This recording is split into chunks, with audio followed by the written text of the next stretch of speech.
is it you pray for? Greetings and salutations. Welcome to the 31st episode of Abyssal Musings. My name is Sammy the Infamous. With me is my co-host Lawrence Knight. How you doing, buddy? What's up? We also have with us tonight, helping out as he is wont to do, Ryan from the Games 2076.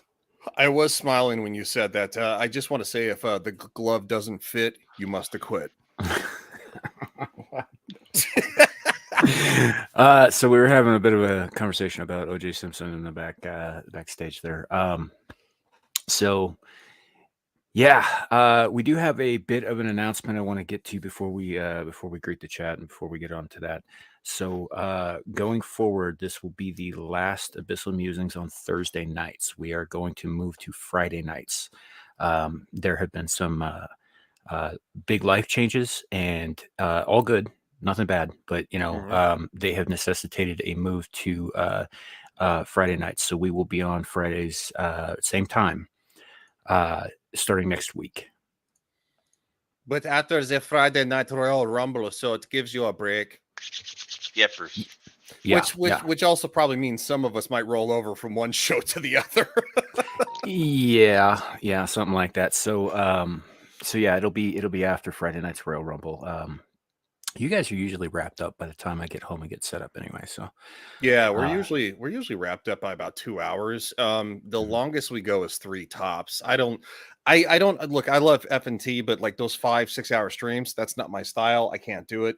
And I don't ever want to be that. 3 hours is the mark, and we're done. No, fair enough. You get Larry, do you have anything to add? Yeah, guys. It's like Sam said. It's all good. When we started this show, we knew that eventually we were gonna make a move somewhere. We knew it was gonna happen. We just didn't know what night. So we were just like, let's just do this, and then when the time comes, we'll know when it is, and by then we will know what night to go to. And it turns out that night is Friday night. But yeah, definitely, guys. I like the idea of keeping the same time slot too, because hey, Friday night's Royal Rumble is very fun to be a part of, and but you want to let everybody have that break too. Yeah. No, there's a break in there, and I see what Caucasian Sasquatch said, but I can't see Ryan. Yeah, no. I got my camera off because this is more kind of like Flashcast, no camera stream. I do have a camera, but I'd have to put a shirt and a hat on, and quite frankly, I don't want to. Yeah, he's Jeffrey Tubin it over here. No, I got shorts on. I'm not fucking beating dick. Okay, there's a big difference. So, I don't know. I think Squatch is a little disappointed because did you see my last short clip? Oh, hold on. I got hold on real quick. I got to grab something. It sounded like a timer. Timer was going off. Yeah, it definitely sounded like a timer. Something radioactive. All right. Well, while we're waiting for him, let's go ahead and greet the chat. I see Kohai says she was first here. It's giving me these weird times on comments because so I'm looking backstage and it's not telling me, like it says Kohai, you made that comment somewhere around noon, but it's still showing up on YouTube, which is weird because usually it erases anything that was more than say an hour before the show. But I think it's closer to 20 minutes. I'm just being generous there. Sorry about that. I was doing a little pre-cook and the buzzer went off. Yeah. Midnight Hoer, good to see you. It does not count for anything. It's just a dumb game we play here. But congratulations on second, I guess. Yeah. Muggsy, we live to serve.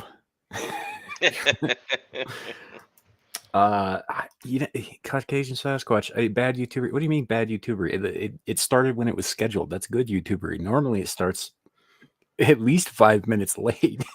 I wonder if he's talking about like no cameras, like with Flashcast or something. No, he said this comment like a half hour ago. So oh, did he? Okay.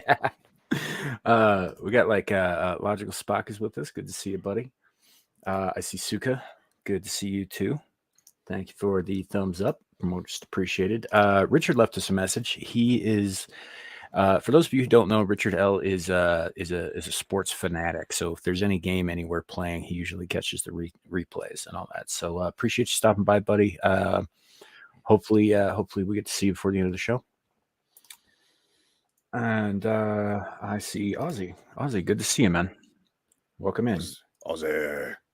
And I think that's everybody I see in the chat for right now. So, and I just hit my head on my mic.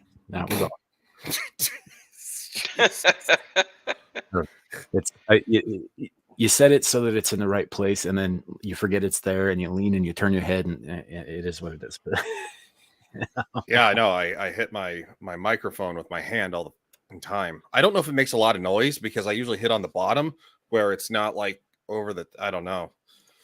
Yeah. So did you, as I was asking you before you ran off, on account of all the splody, did you happen to see my latest short clip? No, I didn't. What was it? It was you praising Sasquatch. It was oh, was it? Very simpy, and he got all the feels and is blushing behind that beautiful beard of his. Oh, So well, he's like- then he needs to be on Saturday night, so he better be here. Yeah, actually, it was. We will have Squatch on again. It kind of depends on his schedule because he runs a show that's not exactly concurrent with ours, but it's kind of staggered, I guess. So all I heard was blah blah blah excuses. I feel gay. Well, I mean, if you feel gay, I can't help you, buddy. I mean, you sounded pretty gay when you were talking about how luscious Squatch's beard was the other day. Got a very nice beard. I'm Kat agrees. I can't help it. One, good to see you. Glad you came. I think Nomi agreed too about the beard. What, Kat and Nomi both? Yeah. Naomi.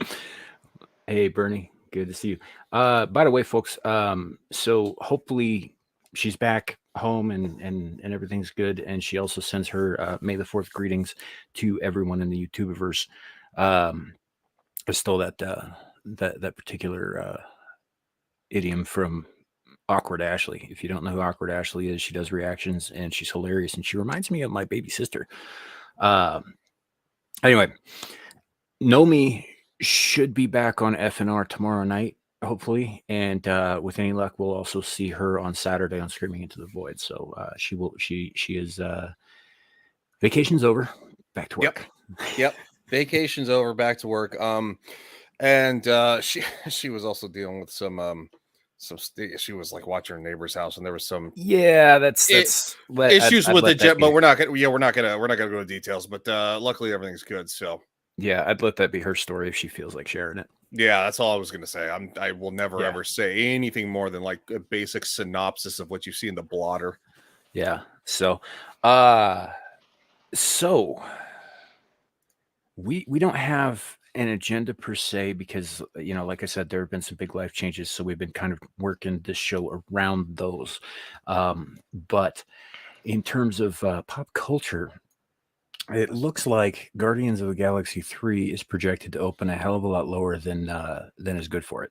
Hey, you bigot. We're not supposed to talk about that. YouTube said. You know what? No, I definitely want to talk about this, especially if they're fucking shadow banning people for talking about it. They Fuck are, YouTube. Dude. Just for saying that a movie's not going to open as high? Because Disney's trying to protect its investments, so they got YouTube in their pocket on this. Yes. My Witcher video, just a couple of nights ago, got almost 600 views. This is on my main channel, which is only like 409. This is not my main channel, so it's not going to be big views. Everything Disney, whether it's Star Wars or Marvel or Disney based, like The Little Mermaid. Crickets. I cannot break 100 views to literally save my life. I wonder because I'm seeing a lot of larger YouTubers like Az and Mr. H reviews and that sort of thing. Their stuff is at least showing up in my feed. So is yours, but it's showing up, but the numbers look to be dwindled drastically, especially for The Little Mermaid coming out on May 26th. Hello. Sorry, I didn't mean to interrupt you. I bet they're deleting. I bet people are watching it, and YouTube's deleting it as they watch it, like deleting the numbers. That's a thing they do. Yes, we're not supposed to know about that, but they do it. So that's the thing. It's like, because they're doing that shit. Fuck it. Let's get shadow banned. Yeah, I mean, I think definitely one of my channels is shadow banned. So let's pull up Gary from Nerdrotic videos. The last one was why woke Hollywood is failing. So that doesn't really have anything to do with Disney, so to speak. The Marvels is doomed. There you go. 499,000 views. The Mandalorian season 3 was after that. It was abysmal. 479,000 views. Why woke Hollywood is failing. 678,000 views. That's literally 200,000 more. A video before Why the Marvels is doomed. The Rings of Power was a massive flop. 809,000 views. Oh, look, The Mandalorian is dumb. 633,000 views. Marvel is in panic mode. 613,000 views. What the Fraggle Rock? And the last one, the Marvel is in panic mode. Disney is a dumpster fire. 613,000 views was a month ago. He only had 2 videos break 800,000. Two. No, only one, and it was the Rings of Power one. All the rest were Marvel, and none of them broke 700,000 views. Well, and Rings of Power is Amazon. I mean, that's So I think Disney's throttling, dude. I think they're running damage control because Disney would rather spend their money and be like, please protect us. We have the bestest movies ever. Well, what this reminds me of is back in what was it, 2019 when Captain Marvel came out? Mm-hmm.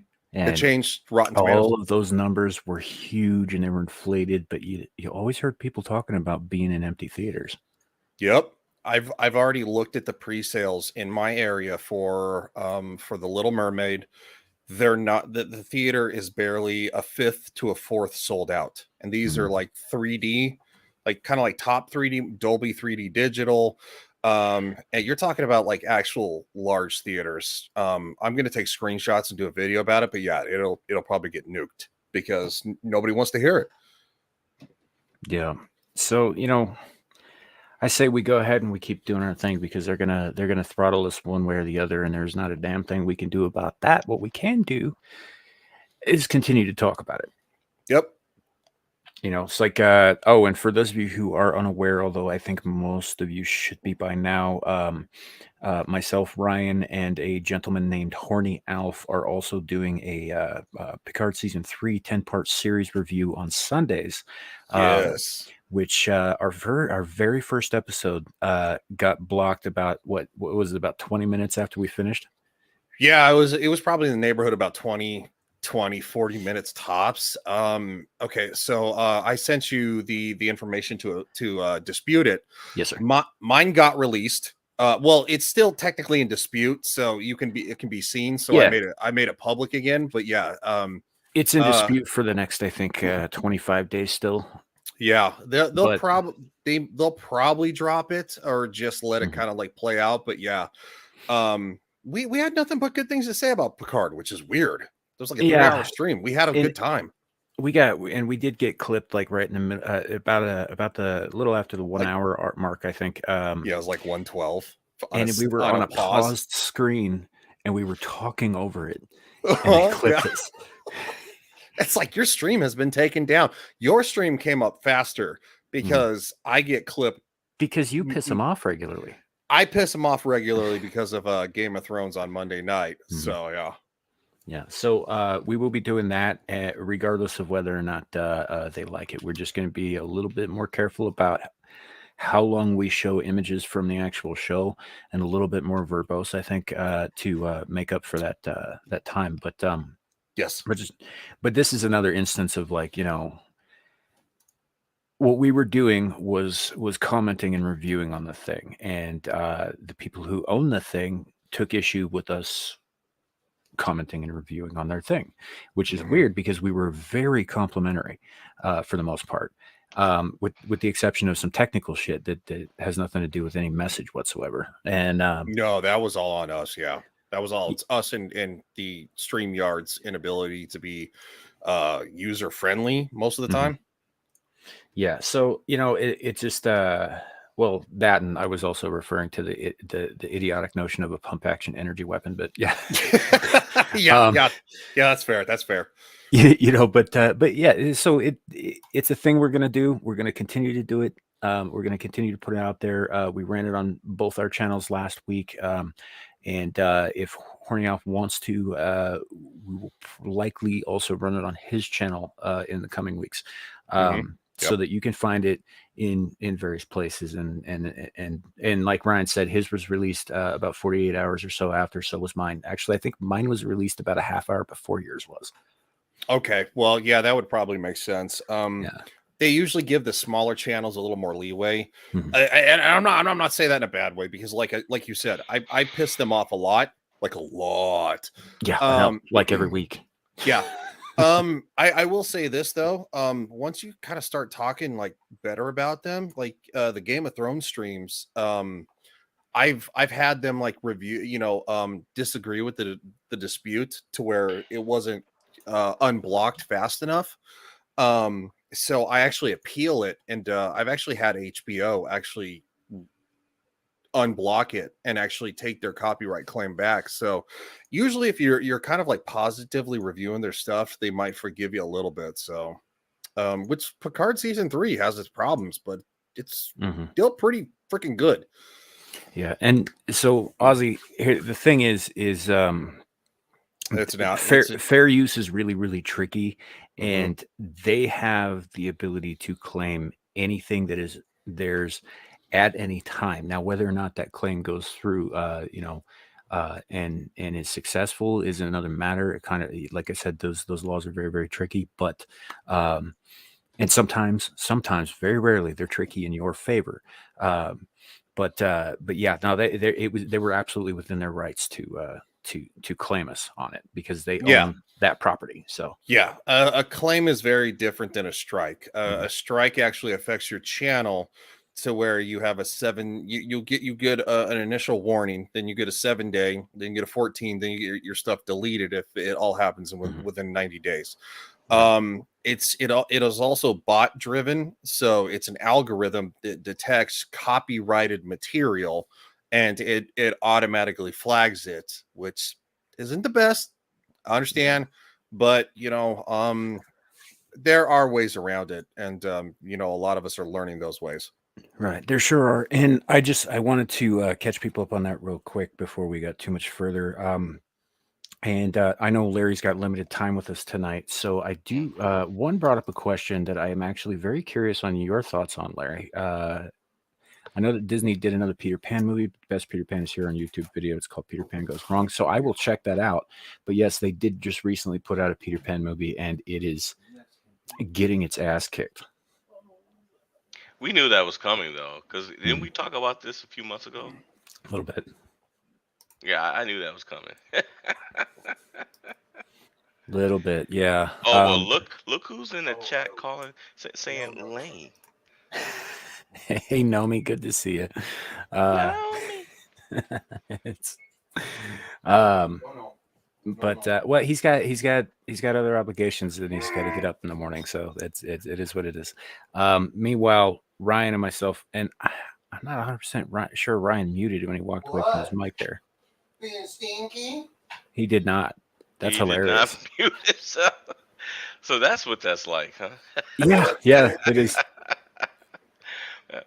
Yeah. So for those of you that may have just come in, uh, we did let the chat know that starting next week, we are moving to Friday nights, same time, but we are moving to Friday nights. The nature of my job, it has basically caused this to happen, which we knew it was going to happen eventually. We knew one of us was going to do something, and we were going to end up having to move the day. But we think it's better. I think it's better for us. I like the idea of Friday nights because I'm off weekends.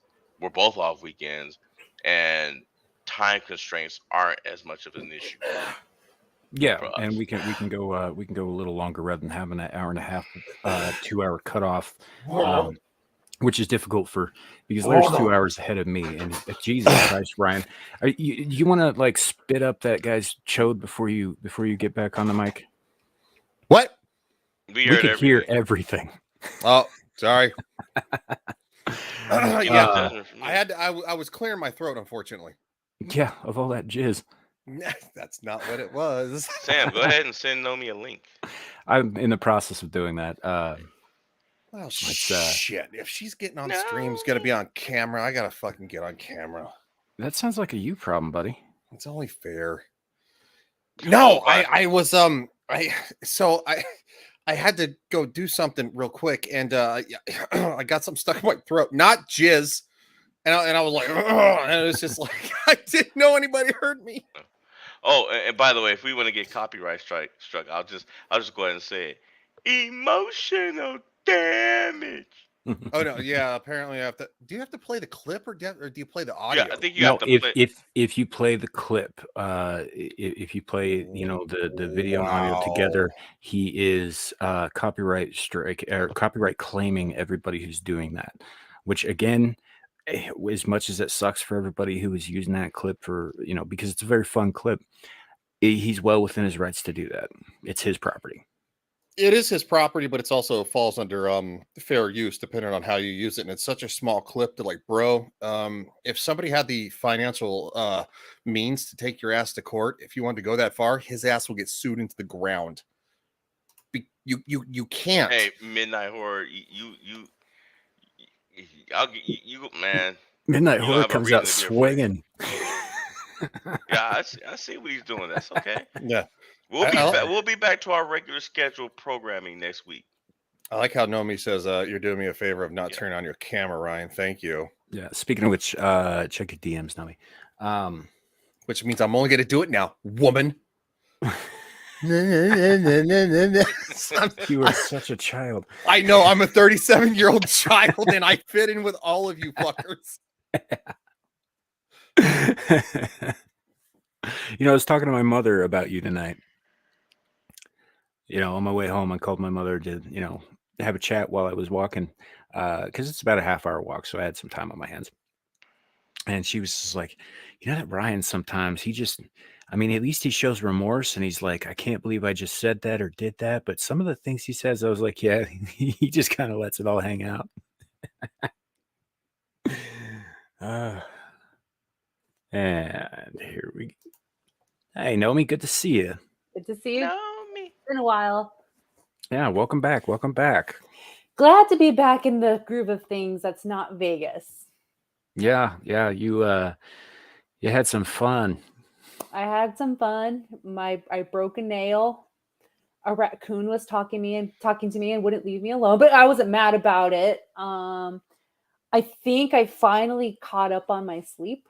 That's why Monday I wasn't able to join the Game of Thrones panel because I was out cold and I woke up at 9:30 at night. You're still recovering, yeah. I was still recovering, but now I feel a lot better and back on my normal shift. Yeah. Hey, JV, good to see you, buddy. It isn't so much that I didn't bring him up. She listens to the What? shows. So she brought him up. And For you what? missed all of that stuff where I was talking about how unfortunate it was that you just kind of like say sometimes anything that pops into your head, right? Me? Yeah, you. Yeah, whatever. Shit happens. I don't fucking know. No, I know me. Hi, Ryan. I had to put a hat on because otherwise I look like this. Yeah. You always have a hat on, so I it know. wouldn't be anything different. And then yes, I'm a amateur Vegas connoisseur. Didn't know you had to carry cash everywhere you went because I always had a card. But yeah. Oh, really? Yeah. They're still doing that?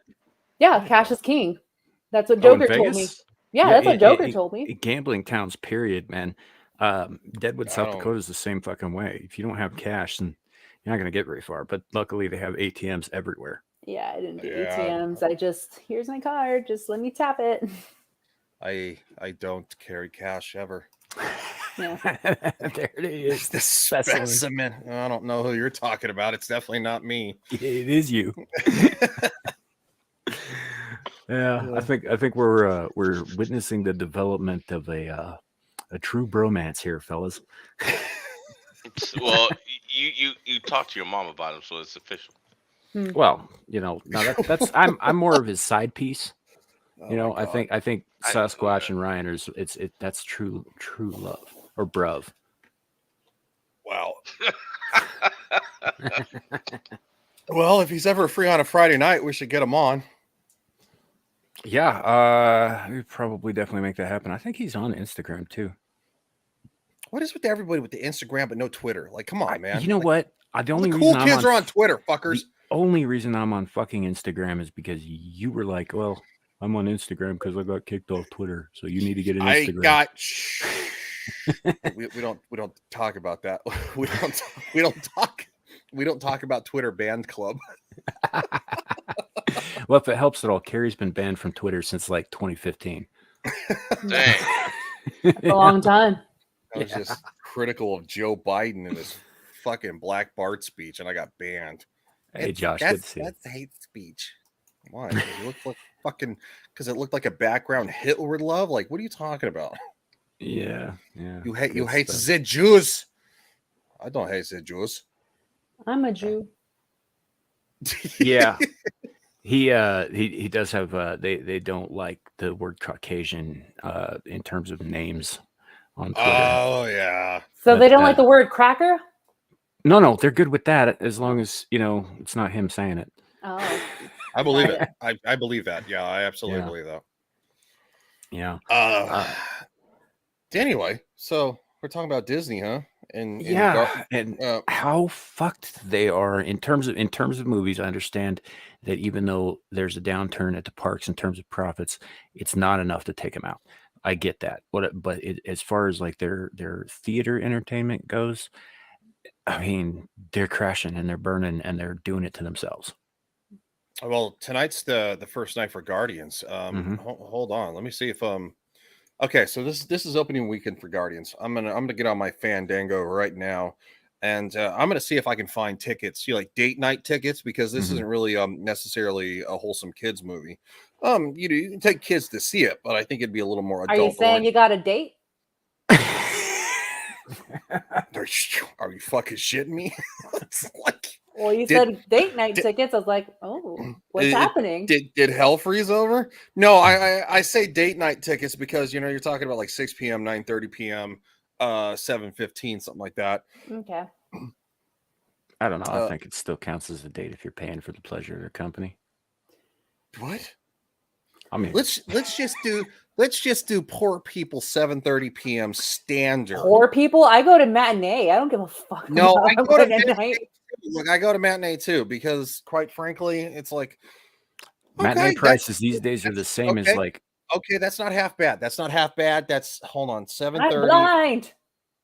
Okay. yeah, we Seven- can't. Hold on a second. Let me put you up front. That's not half bad for a Friday night 7:30 p.m. standard. Yeah, That's not bad. that's not half bad. I'll give them that. That's not half bad. Let's see if we can try to do the more premium 6 p.m. for the old folks, but who love Marvel. Mhm. I would be one of the old folks who loves Marvel, but not as prominent. Oh, here we go. Not there you Yeah. go. Not as prominent. Okay, but the standard times are looking decent. Well, we're also looking at. I mean, it's Thursday night. You're going to I see a know. lot more, That's why people I'm- showing up Friday and that sort of thing because people still got to get up and go to work in the morning, so they're not going to be. No, and that's what that's the Mhm. reason I'm doing that is because I'm going to do the same thing for the Little Mermaid, who is projected to make $110 billion over Memorial Weekend. 110 billion.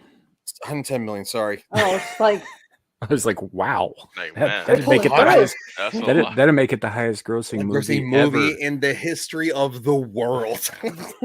$110 million the opening weekend for 4-day. Excuse me. I don't buy it. Yeah, I don't And, buy it because the shills are already saying they're like, oh, 1 billion, here we come. And I'm like, what? Really? Yeah. And by the way, folks, if you are more interested in like accurate numbers, Joker Voice, Culture These Casino, Valiant Yes. Renegade, these are the guys you want to go to. Midnight's Edge, they have the access to the Yeah. accurate down to the minute numbers. Odin from OMB Reviews also gets very, very accurate numbers. and that sort of thing. I don't deal in accurate numbers. I deal in vagaries and bullshittery. So Yep. take it for what it's worth. I'm the same way. So I think it's not going to do 110 million over the 4 day. I think it's probably going to mark more towards like 94 million for the 4 day, because I think there will be some fall off. But yes, if you want somebody who's very good about it, go to Joker Voice. He's our numbers guy. He brings the numbers on Friday nights. Me, I just do in estimates and guesstimates and stuff like that based on the Yeah. information provided. And as far as I can tell, Muggsy, it does seem like it's pretty bad, especially given how much money they poured into this on opening weekend and that kind of thing. But I think that's still just domestic, right? That's the Yeah, domestic, it's projection. just, yeah, it's domestic projection. I think Guardians of the Galaxy, I think it'll probably do in the neighborhood of around 112 million. Mhm. I don't think it'll hit 120, but I don't think it'd be as low as 110. I think we'll have a happy medium in there, I don't because know. it's still Guardians. However, the problem is that we know James Gunn's leaving. He's already gone, pretty much, and this is going to factor in, much like the Flash movie. Blow Caucasian Sasquatch a kiss. Good night. He's got to get going. Mwah, you Speaking of that, sexy man, you. Speaking Yeah. of that, I gotta jet too, guys. Have a great night. Oh, you got to bounce. All right, buddy. See ya. I gotta get up, man. 6 o'clock. No, That's man. I true. kind of want to share some tea with you, Larry, but we can share it another time. Well, he should be on FNR tomorrow night, and then Yeah. We didn't bring it up because we figured you probably wanted to save it for that stream. But if you talk about it tonight, that's up to you guys. Oh no, this is definitely like off-stream chats. Like Larry, Yeah, I got some news. Oh, okay. Yeah, no, Yeah. that Well, I I got know- some news too. I gotta go out at 6 o'clock in the morning to go fire somebody. Oh, I can't wait for the tea. yeah. So Larry, thanks for being here for the announcement and all that, and we will talk soon. Have a great All night. right, you too. See you later. Bye, Larry. Yeah. So that was our co-host. He is there are some things in the works and outside of YouTube.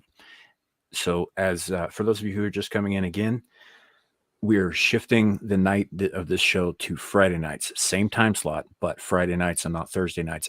Starting next week, this will be the last Thursday show. Yep, because Larry's being a super homo. It's because Larry's being a responsible man. I'm just fucking around, dude. Why are you so He's a butthurt? dad, Jesus. okay? Get off his Oh wow, dad. wow. We're gonna dogpile when the jokes are dead.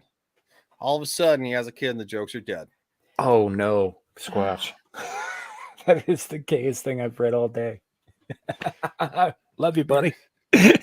Wow. Beardy goodness. I don't even know what to do with that.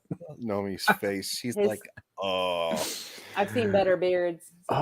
In case you missed it, Nomi. So I clipped out a recent show with Ryan talking about how much he enjoyed being on panel with Caucasian Sasquatch the last time they were. Oh, And okay. it came off very complimentary. And now Squatch Fucking is somewhat enamored of Ryan.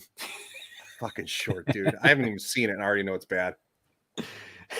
I clearly have. Well, some of them. Yeah, that's true. All right, bring on the short. Let's I go. want to see this. All right. So I got to pull it up. So give me a second. I'm sure you I'll want to give see you it. two. Well, it might be a minute longer than that. Hold on. Fuck on. Oh. He's got that potato computer. Yeah. Well, I also am very slow sometimes. All right. There we go. Now I got to share screen. Do share audio. Blah blah blah. Oh no. All right. I called this one "Love at First Fight" because it was funny at the time. Okay. Here we go, folks. Nope, that's not gonna work. No audio. Yeah, Yep. no idea. I remember my first time on YouTube. Yeah, I know. But that that one disagreement him and I had, I was like, man, I'm like this. We probably both thought, oh boy, the other person seems like a dick. And then, of course, the first time I was on stream with him, I was like, this dude's fucking awesome. He's a lot of fun. That's it. That's the whole thing. That's the whole thing. Yeah. It was very anticlimactic, sir. Yeah, I was expecting like It's surprisingly done pretty well.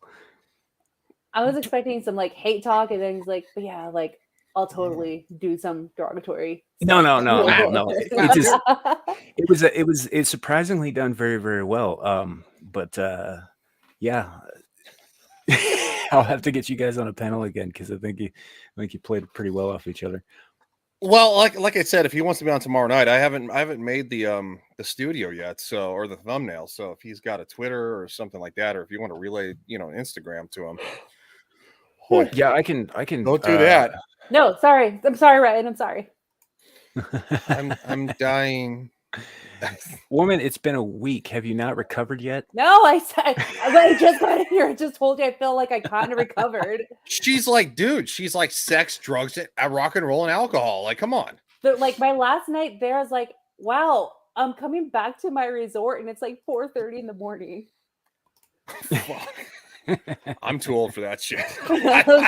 No, I didn't realize like how late it got. I was like, oh, no, I don't remember being up to sleep, but okay. So yeah. I would have looked at my watch at like 1:30 and been like, I'm going to bed, guys. Y'all have a good one. I'll see you tomorrow. Time flies when you're having fun, especially with a group of friends. So yeah. I don't remember what it's like to be out all night having fun. I'm up all night almost every night, but that's because of personal I can't sleep ever issues. But I had a coworker that had insomnia. He'd sleep like 1 hour a night, and how he'd get through the fucking workday was like smoke like a half a pack of cigarettes. Oof, that's a little heavy on the body. Yeah, it's probably not good, but yeah, he had severe insomnia. Like the medication didn't work, so like he just stopped taking it. I don't know if he's still alive. This was over a decade ago. Well, insomnia is a tricky thing. So, and this is from my own experience trying to fix the problem for 30 years. They don't really know what causes it. They don't know much about it at all. They've done countless sleep studies. They've tried countless ways to treat it, and nothing seems to work because it seems to be uniquely individual, case by case. Mm-hmm. There is no cure. There is no like cure all for it. So that's that, which is unfortunate because I know I'm not the only one and I'm going to use Awkward Ashley's terminology here again, the YouTuberverse who suffers from this sort of thing. I know I'm not. Hell, some of the people I interact with on the regular have issues with sleep. Larry's one of them. Mm-hmm. Oh yeah, there have been times that I haven't been able to sleep. It's like 3 a.m. and I see that you dudes like saying stuff on Twitter, and I'm like, I'll be up at like 5, and it's like you guys commented an hour ago, and I was like, holy cow. Yeah. So, Alexia, good to see you. Haven't seen you in a live in a long time. It's a hard ring. But yeah, it's I will be up like sometimes you'll see responses of mine on like something you posted on Twitter 12 hours ago, and it'll show up and it'll be like, oh yeah, he posted his response at like 4:30 in the morning. And that's because I'm still awake.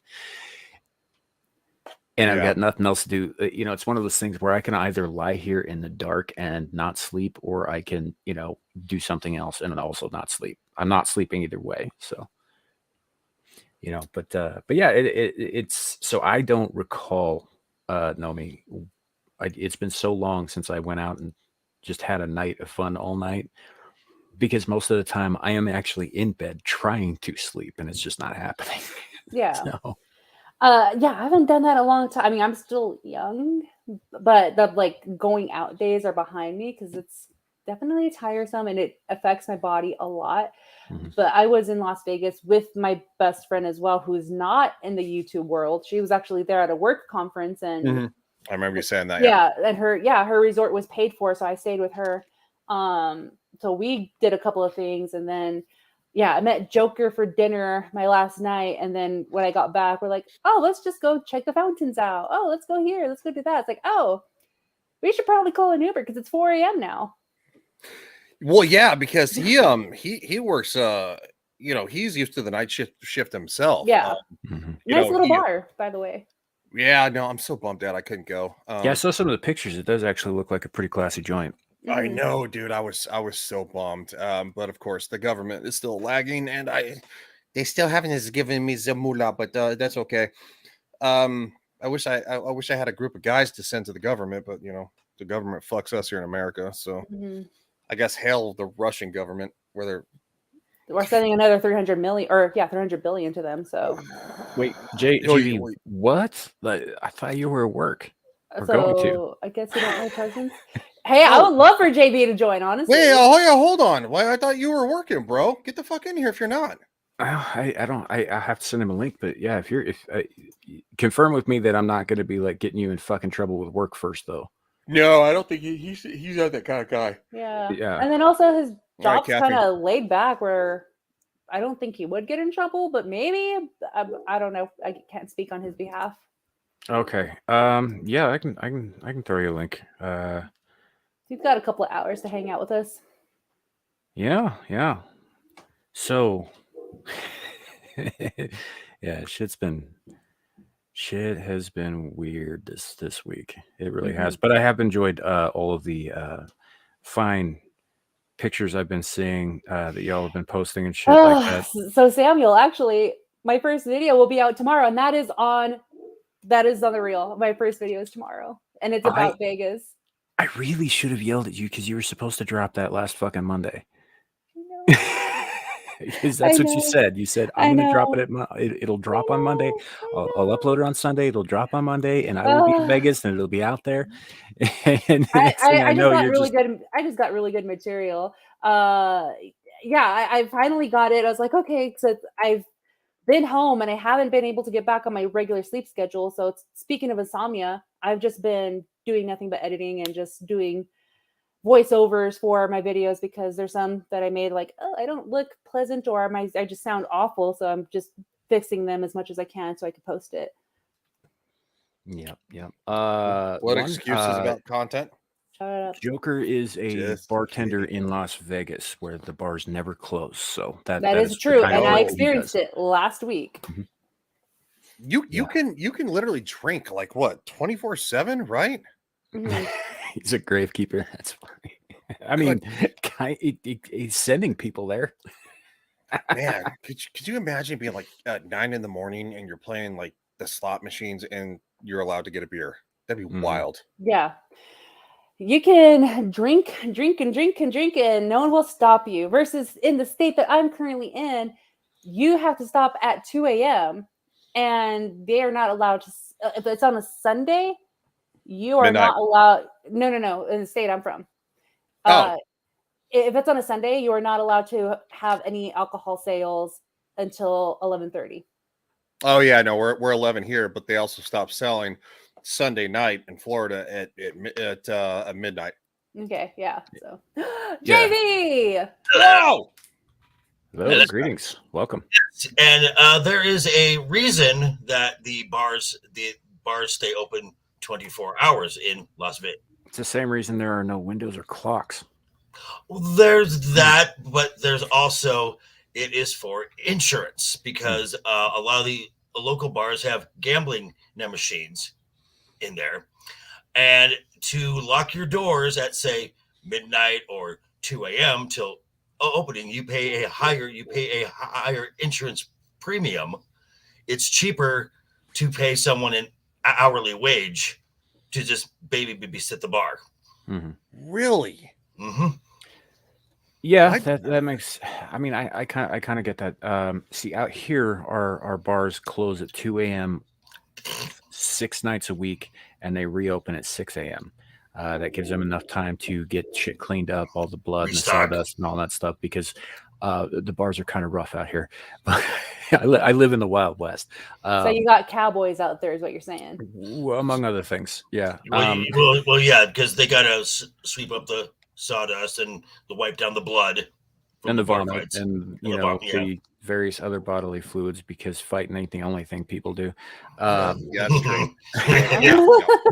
I would know nothing about that.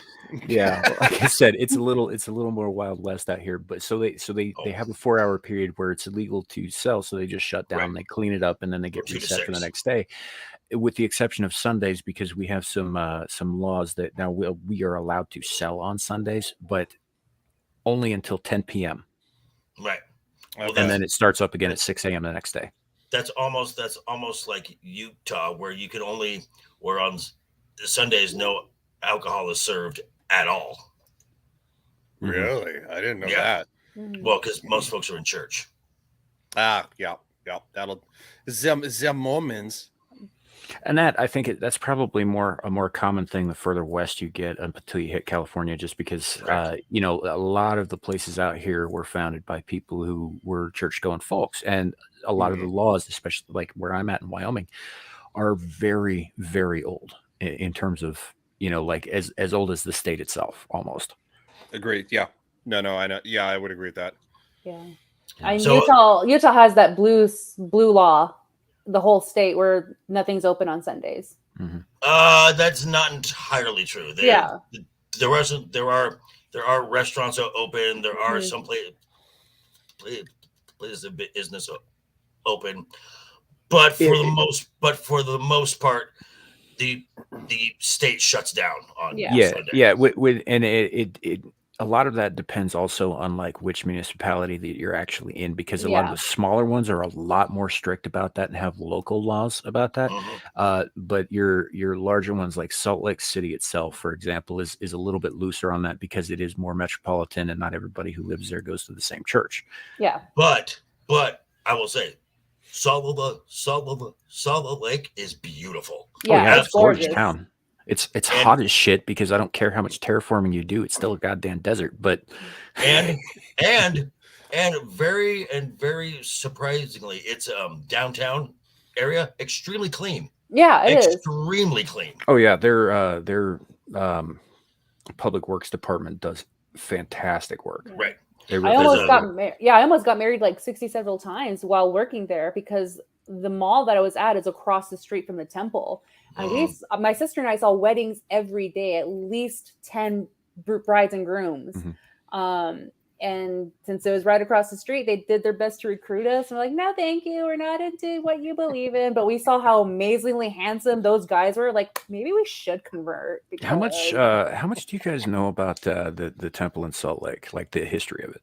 Not much. I do know about the mountain, the meadow, the massacre, which Mormons don't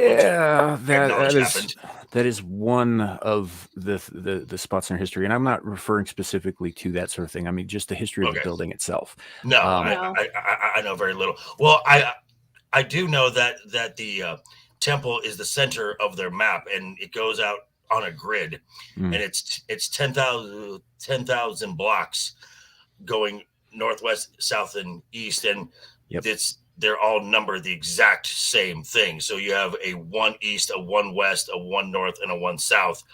And for some reason, everyone, if you've lived there long enough, you can just say numbers and you know where you're going. Someone like me who goes in and visits every now and then, I am completely lost half the time. Yeah, but it is laid out in an extraordinarily orderly fashion. Yes, it is. And it's the reason that it's centered on that temple is because that temple was the first major structure they built besides like rudimentary homesteads and that sort of thing, so that people had somewhere to sleep while they were building that temple. Right. They went out there in the early to mid 1800s and started work on it, and using hand tools, mind you, and you know, like cows and oxen and shit. They took 40 years to build that thing. Woof. Good Lord. With hand tools and a bunch of men and some good old fashioned know-how and ingenuity and some pack animals. It's a really impressive structure. It is. You know, and it's very solidly built. Yeah, the campus is beautiful. You're not like, if you don't follow the faith, you're not allowed inside the temple. But from what I've heard, like, it is gorgeous inside from the architecture that was done like back in the 1800s. So yeah, I can imagine how gorgeous it is. Yeah. Midnight Heart. Wow. I feel like you're staring directly into my soul when you look right at the camera, Ryan. It's a bit unnerving, like you can read my darkest sins. Ryan is we got a gaining the chat full of Ryan simps here. I think. I know, right? Yes, I don't know. I was updating I was updating the chat for I'm sorry, not the chat, the everybody's links for Sunday. Thumbnail? So For Sunday. no. I haven't done the thumbnail for tomorrow night, but I do want to get it done tonight because it makes for a better turnout. But yeah, I wasn't trying to like do this. Sorry. It's like You know what, Ryan? Do that again. no. For me, please do it again. No, okay. Wait. Well, hold on. Did you say for me? Yeah, I did. Now you got it. For me. That's not. That's actually a better look. I like that expression better. Yeah, that's Go high. because You have your orders now. That's doubt when you look at a woman and she's like, "For me, please," and it's like going, "What do you want? What do you want?" I haven't even asked anything from you, so there's nothing that I want. Yes, I've been around the block a few times. There's something in sure. that for you. What the fuck is that? The fuck is that? You got JV to sit back and be like, "Oh, and here's the show." Wow. Well, folks, the highlight of the show, as usual, is Nomi blushing because she said something. She's so terrible at Lucy. I'm surprised she hasn't gone off camera yet. Okay, there I collect myself. Cool Frog. Hey, Cool Frog is here. What's up, Cool Frog? See you, buddy. Welcome to my channel. We just talk about stuff. More than welcome to hang out. Which Kind of so the same. Sam, by any Mhm. chance have you looked at the Dune 2 trailer? I did watch it a couple of times through just to make sure that I saw what I thought I saw. Right. And, I will admit that this trailer looks, on the surface, from first impression, it looks more exciting than the first movie. Correct. Mm. I would agree. I dropped the ball. I haven't had a chance to watch it because there's been a lot of. Didn't you stuff. just put a video out about it? Okay, well, The teaser, but I didn't make the on the teaser. And Ryan, I'm sorry that I commented because I had to correct you on your. Oh no, math. you're good, dude. You're good. That's why you're the numbers guy. I'm like a guesstimate guy. You're the numbers guy. Yeah, because based on the numbers alone, if you're going by the box office, the first film lost the money. Yeah, you're talking about it. box office. Yeah, HBO Max and stuff like that. Yeah. Yeah, Well, 'cause, that had a lot to do with how they released it, which was against the filmmakers' Day and date. wishes and Well, a bunch of other shit that day and went date. along with that. yeah, it was that whole Operation Popcorn thing that once Zaslav took over and was like, okay, who was in charge? Whose idea was this? Oh, that was you? Yeah. Pack your shit. You're gone. I watched it on my brother's 60-inch. I didn't go to the theater because they released it day and date. I had HBO Max. So. Fucking airplane. Yeah, So- and I completely agree. On the surface, it looks amazing. I'm like, oh, I am very ready for this. The only questionable casting is the Emperor's daughter, Florence Pugh. Mm-hmm. Yeah, see, here's the thing. I think that she's been in some questionable movies, but I think she's a fine actress. I have no issue with her ability. And she also doesn't seem to be down with the whole identity politics thing. As far as I've heard, as far there's been nothing. There's been nothing. She's kept her mouth shut. Yeah. For The the only most thing part. about it that I have I'm kind of hesitant towards her is that she is almost like a high key feminist. She's definitely about. I mean, I know you guys would love it, but she's definitely pro free the nipple. I'm fine with that. Yeah, see, I knew. But she'll turn around and say, like, how dare you stare at me? So that's my only thing. She likes starting shit, is what you're saying. Basically, yeah. Yeah. She definitely goes she's out of her also way. young. I mean, She is young. Yeah. 24. She goes out of her way to show the nips. She hasn't spoken out yet about the male gaze, but yes, I do see where Nomi is coming from. So I kind of get I get the concern there. I do, but that is I mean, as far as what we're talking about here, as far as her being in the movie, I have it was really the furthest thing from my mind. I was just referring to the performances that I have seen. Like, I fucking hate Midsummer, but she's good in it. Yeah, I haven't And- seen it. I want to see that movie. and she's also the voice of Goldilocks in Mhm. Puss in Boots. Did you guys? So she did a movie a while back with Nick Frost called "Fighting with My Family," where she played Yes, Paige, the wrestler. Paige. Yes. Yes, And yeah, she was fantastic in that movie. That whole movie was really good, actually. No, it is really good. Yeah. You know, and that was my first experience to her. So I heard she was going to come in to like say play Yelena Belova in Black Widow, and I'm just like, okay, I get that. She's a good actress. You know, I have no problem with that. I never did end up watching that fucking movie, but The movie's bad. The movie's bad, and then it's 5 You don't years miss anything. It's 5 years too late. well, And that's why I then- didn't watch it. I was just like, no, Black Widow's dead. This is And then- pointless. Mhm. And then she got reintroduced in the Hawkeye show, which was not about Hawkeye. Nope. Mhm. Nope. Kate That's Bishop show. Yep. That's why I stopped watching Hawkeye about halfway through. I just couldn't do it. I didn't watch Oh. Hawkeye either. I mean, okay. It took you halfway through to figure that out. The opening credits. It The was opening credits. I know it was a slog. The opening credits was all look, about. I'm was gonna all about watch. Kate.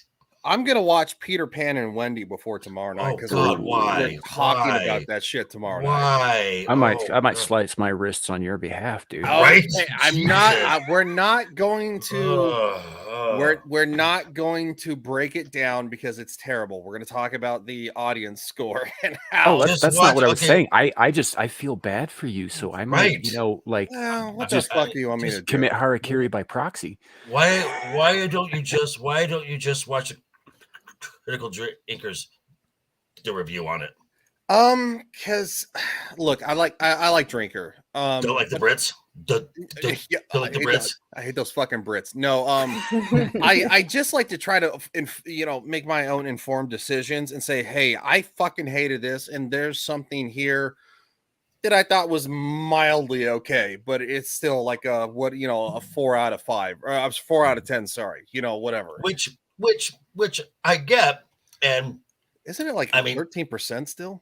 I mean, what was it? I watched.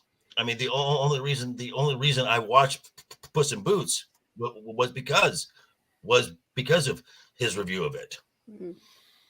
and I'm glad I did because it's an amazing film. It's probably, Yeah, I actually cried in that film. it's probably of all last year my top 3 films of all Mhm. last year. Peter Pan and Wendy, Oh, right boy. here. 64% tomato meter, 14% audience Score.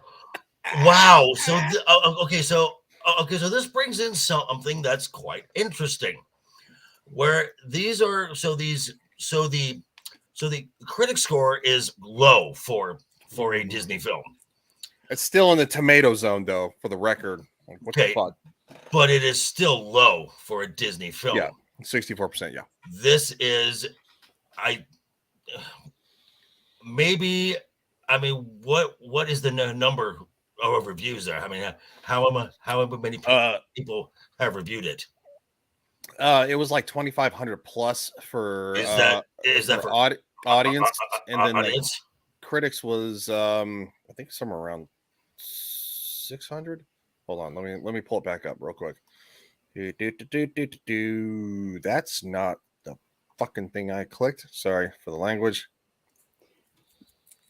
You can share your screen too if you want. Well, I'm doing it on the wrong computer, so that's why I can't do it. Fine, fucking don't. Well, you know what? Well, you're gonna be Jesus, you grumpy old man. I am occasionally needlessly grumpy. Yes. that is Okay, true. well, I mean, if you want me to show it, I have to send it to you. I can do it. No, just tell me the number. Okay. Man, my freaking thing is going off. Well, that's for Rotten Tomatoes. God damn it! I have the ads turned off. Sorry. No worries at all. And folks, if it seems like I'm a little bit distracted, it's because I am currently adding everybody's information to the description below, which I have not yet done. So, that don't mind me. I do like this though. Peter Pan. Mhm. That's funny. It is. Okay, yeah, okay. So I got it now. Sorry. I had Okay, to turn off- whoa, that okay. I just saw it right. I just saw it right here. 120 reviews. reviews. Yep. That is a staggeringly low Go. number. Yep. This tells me that some people are not willing to put their reputation on the line, or are going to try and simp for Disney. So they're just not. So they're just going to bow out of this one. So that in the future they can still get their access, but they're not willing to tell Disney, Yeah. hey, this one sucked. And it's been out since what, Tuesday? Mhm. Ugh. Oh, woohoo! It sounds like stellar. They actually say that. I actually saw something that said that Peter Pan, from somebody who is not on our side of the aisle, said that Peter Pan was actually a creep in the movie. I heard he's just an asshole. So they make the brown guy a creep. Got Well, it. they don't distinguish between creep and asshole generally. Yeah. You know, But they do for there's color. no different levels with them. You know, it's all bad all the time. Right. Well, because he's male. Yeah. You know, I had also heard, and I brought this up on the stream that Noemi and I were on earlier tonight, that the Tinkerbell, this, depending on what the park feels that day, you could get a traditional Tinkerbell, or you could get a new Tinkerbell at the park that day. okay. And since everyone's in avatar mode, I'll just do that right now. Yeah. Okay, I just had to do Okay. something real quick. No, he's back. Yeah, no, what Joker was saying is right, because And I heard that, and I heard this from Tom, who Mhm. spends more time at the parks than anyone I've ever known. Yeah. Yeah, and I actually had a good conversation with him, I think on Sunday, that just Disney, if you visit the parks, is so different from when both he and I were cast members. Or me. Yeah. He says that they're now allowing pronouns on the cast members to like be shown on their pins. Like back when I was a cast member, no pins were allowed. If anything, it had to do with like a political or just like any type of You had the name. You had the name tag. It had your name and the mouse. That's it. And of course, I don't know if you had because this. your personal anything wasn't important. It was the not theme supposed to park be that was important and the character, and you weren't supposed to break character ever. Right. Yes. Because we were on stage. Yeah. And then, of course, I don't know if you had this, Joker, but when I was there, they had the lanyards that you can have the Disney pins where you can do the trading. Okay, so that was 10 years ago when I was a cast member. They give you a lanyard. Oh God, I was gone a long time ago. Yeah, well, this was me during college. So they give you a lanyard that you can have Disney pins. So if you had guests come from any part of the world and they had a special, I'm going to say Chippendale as an example. Mm-hmm. If there is a particular Chippendale that you have and they want it, they will trade you whatever pin they have for that pin because it's worth thousands of dollars, apparently, is what I've been told. Yeah. So from there, what Tom tells me is like, yeah, now they're allowing their identity pins to be on the lanyards. Like, that's awful. Dumb. That's like, dumb. Yeah, we got yelled at if we showed anything of our personal like affiliation or belief or nothing. That's why you were not allowed to have visible tattoos or anything. Yeah, I had one girl, like one coworker, she had, I think, like a flower right here, and she had to wear long sleeves because you can see the little petals coming out of her wristwatch. Good night, Kohai. Be careful, if you would, please. Bye, Kohai. Good night. Be safe. But yeah, no. So what we were talking about earlier today on Roman's stream, like depends what kind of Tinkerbell you want, and depends the day. Mm-hmm. Yeah, and then I'm pretty sure they're not going to change the Tinkerbell who flies out of the castle. Don't be surprised. I mean, it's a possibility. Don't be surprised. It's a possibility, but I don't. They wouldn't change like the old which Tinkerbell. Which I have a great story about that. What's so that? So the Tinkerbell that starts the fireworks. Yeah. At Disneyland, that's a 70-year-old lady Really? when I worked there. Okay. And she's on a zip line from the Matterhorn right in, and she goes like right behind the restaurant in Fantasyland. Mhm. So as she's doing her little flying over whatever,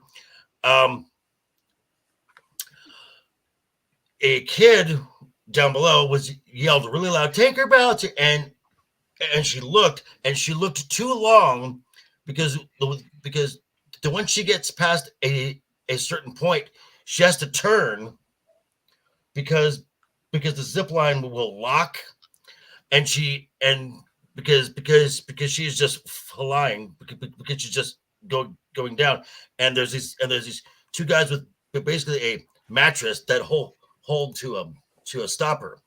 Well, she didn't turn in time, so the thing locked, and she's going head first Oh. into this mattress, and you could hear this 70-year-old lady going, "Holy shit!" And it was hilarious. Good Lord. However, that is not the best Disney story that I've had. I was working on Main Street. I'm in the back area. I'm on a break, and one of the characters came out from on stage to backstage, and it's Mickey Mouse. So Mickey takes off the head, and it's a woman who is inside the costume because she's short. So takes off the head, takes off the gloves, lights up a cigarette, grabs a seat, and is just sitting down. Didn't notice the 5-year-old that followed her into the back area. And I'm just like, I can sum up that child's future in 2 words: therapy bills. Yeah. Yeah. Alexia, thank you for being here. Good to see you. It's been a minute. I'm glad you came back. And you have a good night. We'll see you next time. Yeah. Good night. Always yeah. good to see people who haven't been around for a while in the chat. That's always a good thing. But yeah, so back to the Dune trailer. I'm actually quite excited for seeing this film. I'm actually even more excited to watch what happens the week after, when a certain Disney Marvel superhero film comes out and doesn't even beat that for the number 1 spot. Isn't there something else coming out the week after the Marvels does that's going to cripple them too? Yep. It is the prequel to the Hunger Games. Yep. Yeah, they fucked. Yeah. Yep. And I honestly think that Disney knows this, and that's why they sent it there, because they know what other studios are releasing when. Mm-hmm. They sent it there. They want to bury it. They sent it there to die. Yep. Yeah, I agree. Yeah, 1000%. I mean, I think they knew they were going to lose money on it anyway, so they figured they'd probably put it in a position where no one would remember that it came out. So they save a little face that way. Like, oh well, it was going up against these two films. We had no. Yeah, you did. You had an idea, and the pixie dusters who will say, "Well, how did they know?" Stop it. Yeah. Hey, real quick before we go too much further in this Dune thing, which I do want to talk a little bit more about, because I rather did enjoy that trailer, despite my thinking that Timothée Chalamet is too much of a. He's very slender. I'll just leave it at that. Yeah.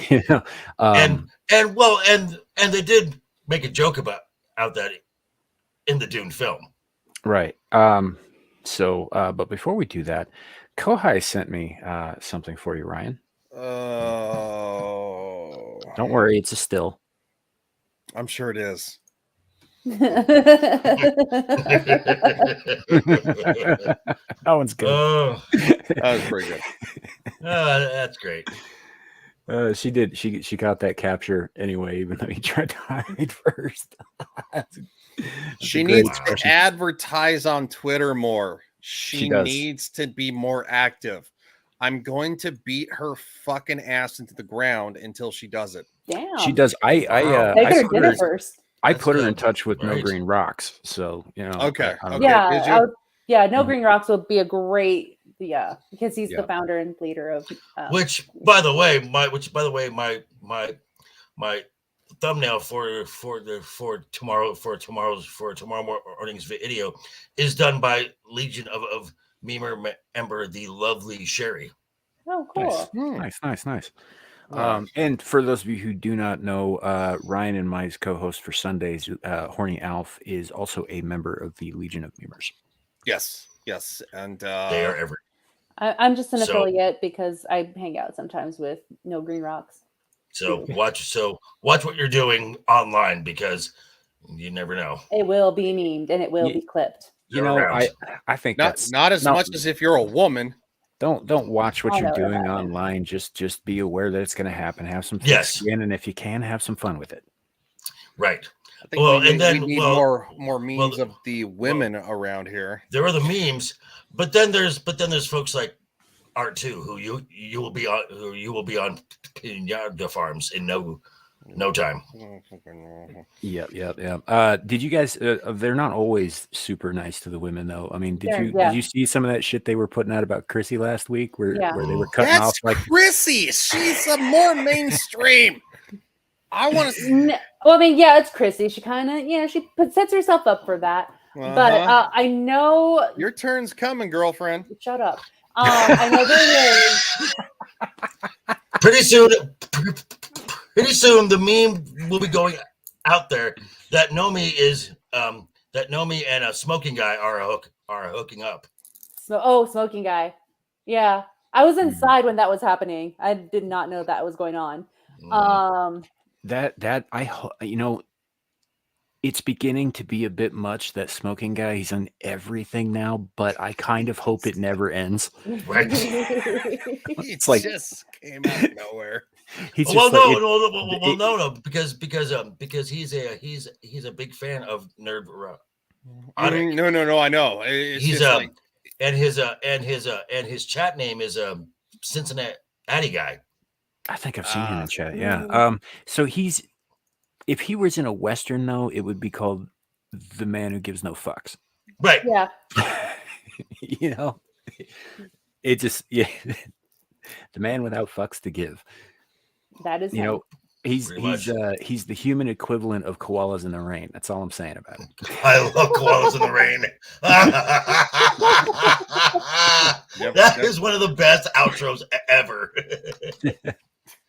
Koalas in the rain. So no fucks given. Regarding this Dune trailer, yes, it's interesting. You know what? You guys want to EFAP in a little bit?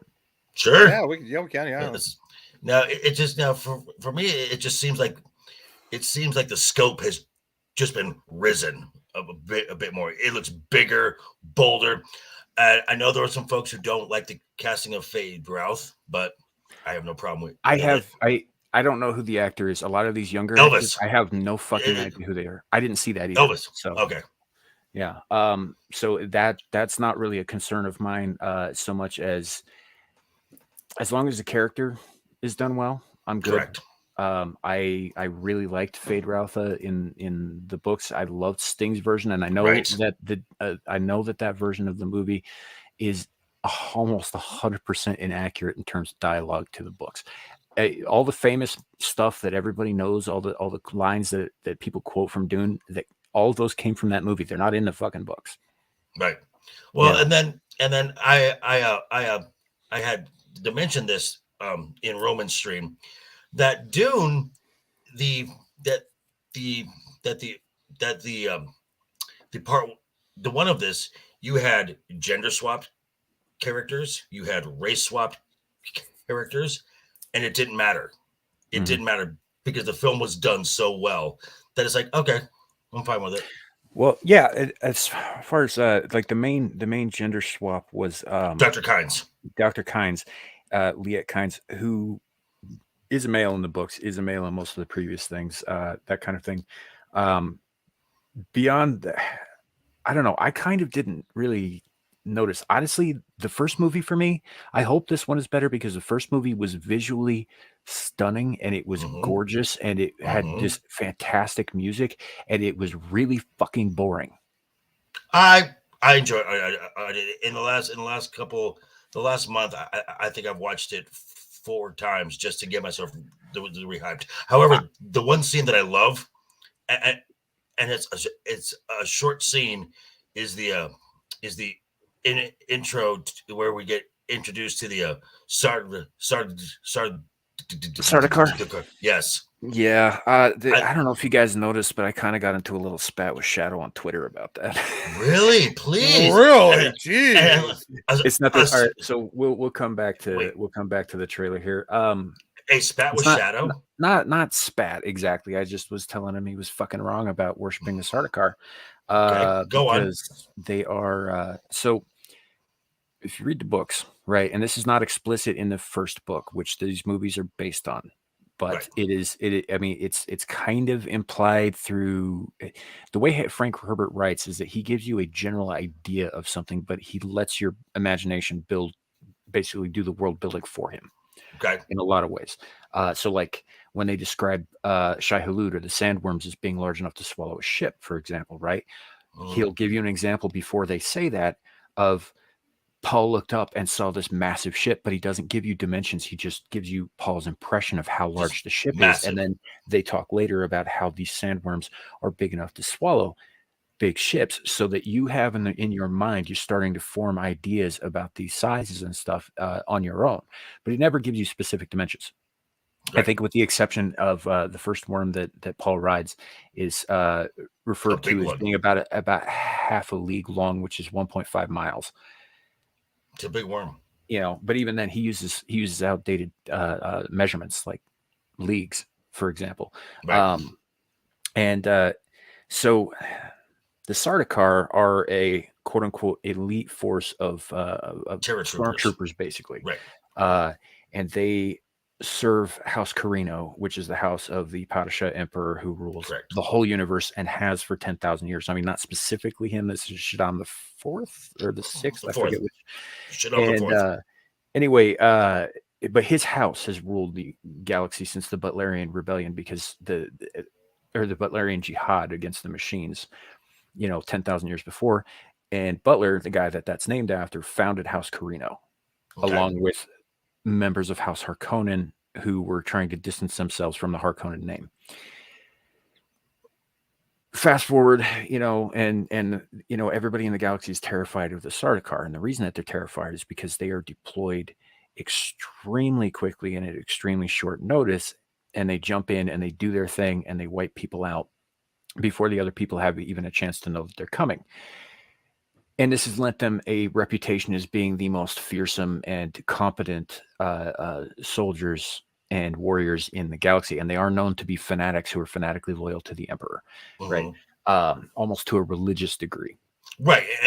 And that was kind of shown in that scene with the priest like singing and the face markings. Right. It is. Now, the thing about that is, okay, so the Emperor leaks out that what they're doing is they're finding the most badass people from all over the universe, and they're bringing them in and giving them special training and all that stuff, and that they're finding the best of the best, and that's who these people are. And what it actually is, what the secret of House Carino is that they're lying about where they're getting the Sardaukar. They're lying about how badass they are. Now, they are pretty bad. They're very well trained, but they all come from the same fucking world, which is a hell world. It's one of those places where you have to be a badass or you don't live. Gotcha. Thing is the Fremen also come from a hell world. Right. Arrakis is a hell world. And, and so their reputation is more fearsome than they actually are, which is why the Fremen in the story canonically take them the fuck apart. Right. And so Shadow's whole thing was that they were, oh no, they're the best of the best and the baddest. I was like, no, they're not. You need to read the books. Read the books. I'm telling you, man, it's all in there. And that is the big secret that allows House Carino to retain imperial power. But then again, Shadow's 19, and if they spill blood, he thinks they're the greatest thing ever. Yeah. So, it's just a back and forth I got into him about that because, he's just like, oh, I can't wait for some Sardaukar action. I was like, dude, moderately competent stormtroopers at best. I'm sorry. Right. Except the They're- Fremen, right? the And reason up against the Fremen. And the other reason that they come off as so badass is because the Emperor deploys them against anyone who starts training an army that looks like it might be competition for him, whether or not they're there or not. And the fact is that Leto Atreides was doing that. Mm-hmm. And that's why they got sent to Arrakis. Having House Atreides sent to Arrakis was to destroy House Atreides because Leto was not only building a rival army that could have potentially taken out the Sardaukar, but also he was popular. He was popular with people. Being needy, they ran out of water, and she's being wow. She's huge. She got big. She's fucking. She's not as big as Piper, but yes, she got big. She's a chunk. She's a needy bear. She follows me around the house, and if she doesn't follow me, she follows Piper. So she's a clingy pussy. Yeah. Well, aren't most women? Oh, Nomi, do you want to kick his ass? I'm just giving you the opportunity now. When the time is right, I'll strike, and he'll least expect it. So Sam, I had heard this, and maybe you can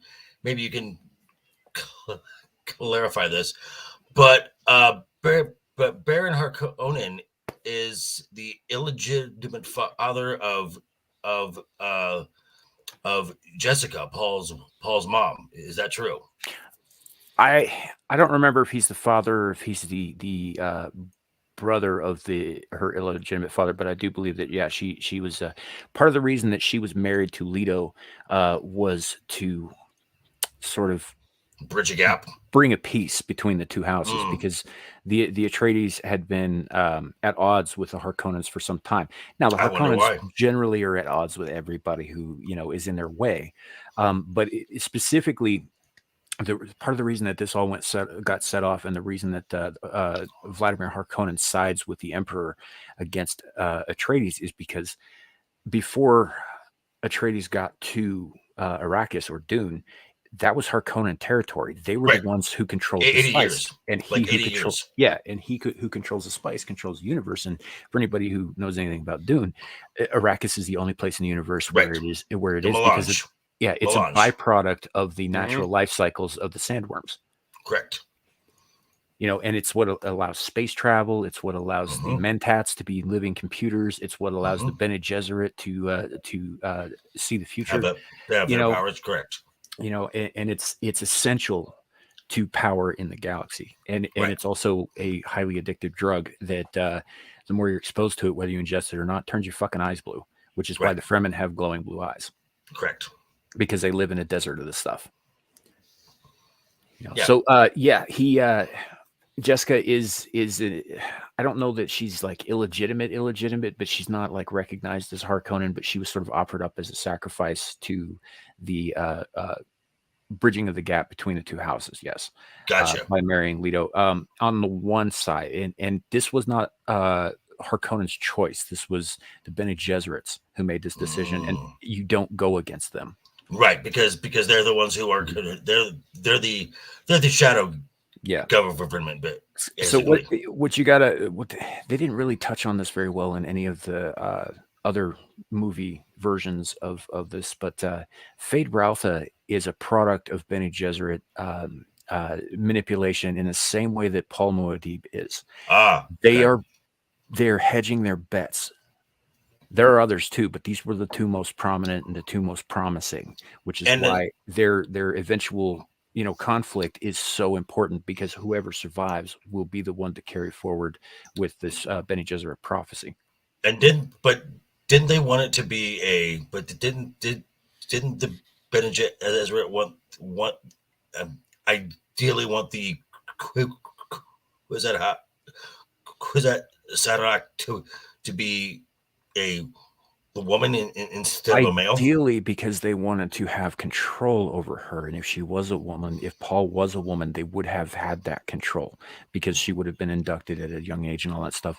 And the reason that they didn't take on Paul is because he was a dude. Yeah, had a lot to do with that, and the fact that he showed so much promise with their weirding way and all of that stuff really really rankled the Bene Gesserit because they're just like, he's a dude. This is not cool. Well, and I noticed because the Hey, Clue. Clue. What's happening, Clue? Because the movie one shows this a lot better than the 84 film when Paul is being tested by the Gom yes, and how the current Paul is almost looking back at her, and you can see fear in her eyes. Mm-hmm. Whereas in the 84, it's just kind of like, she's just kind of like, wow, you've got more power than I thought you did. Yeah.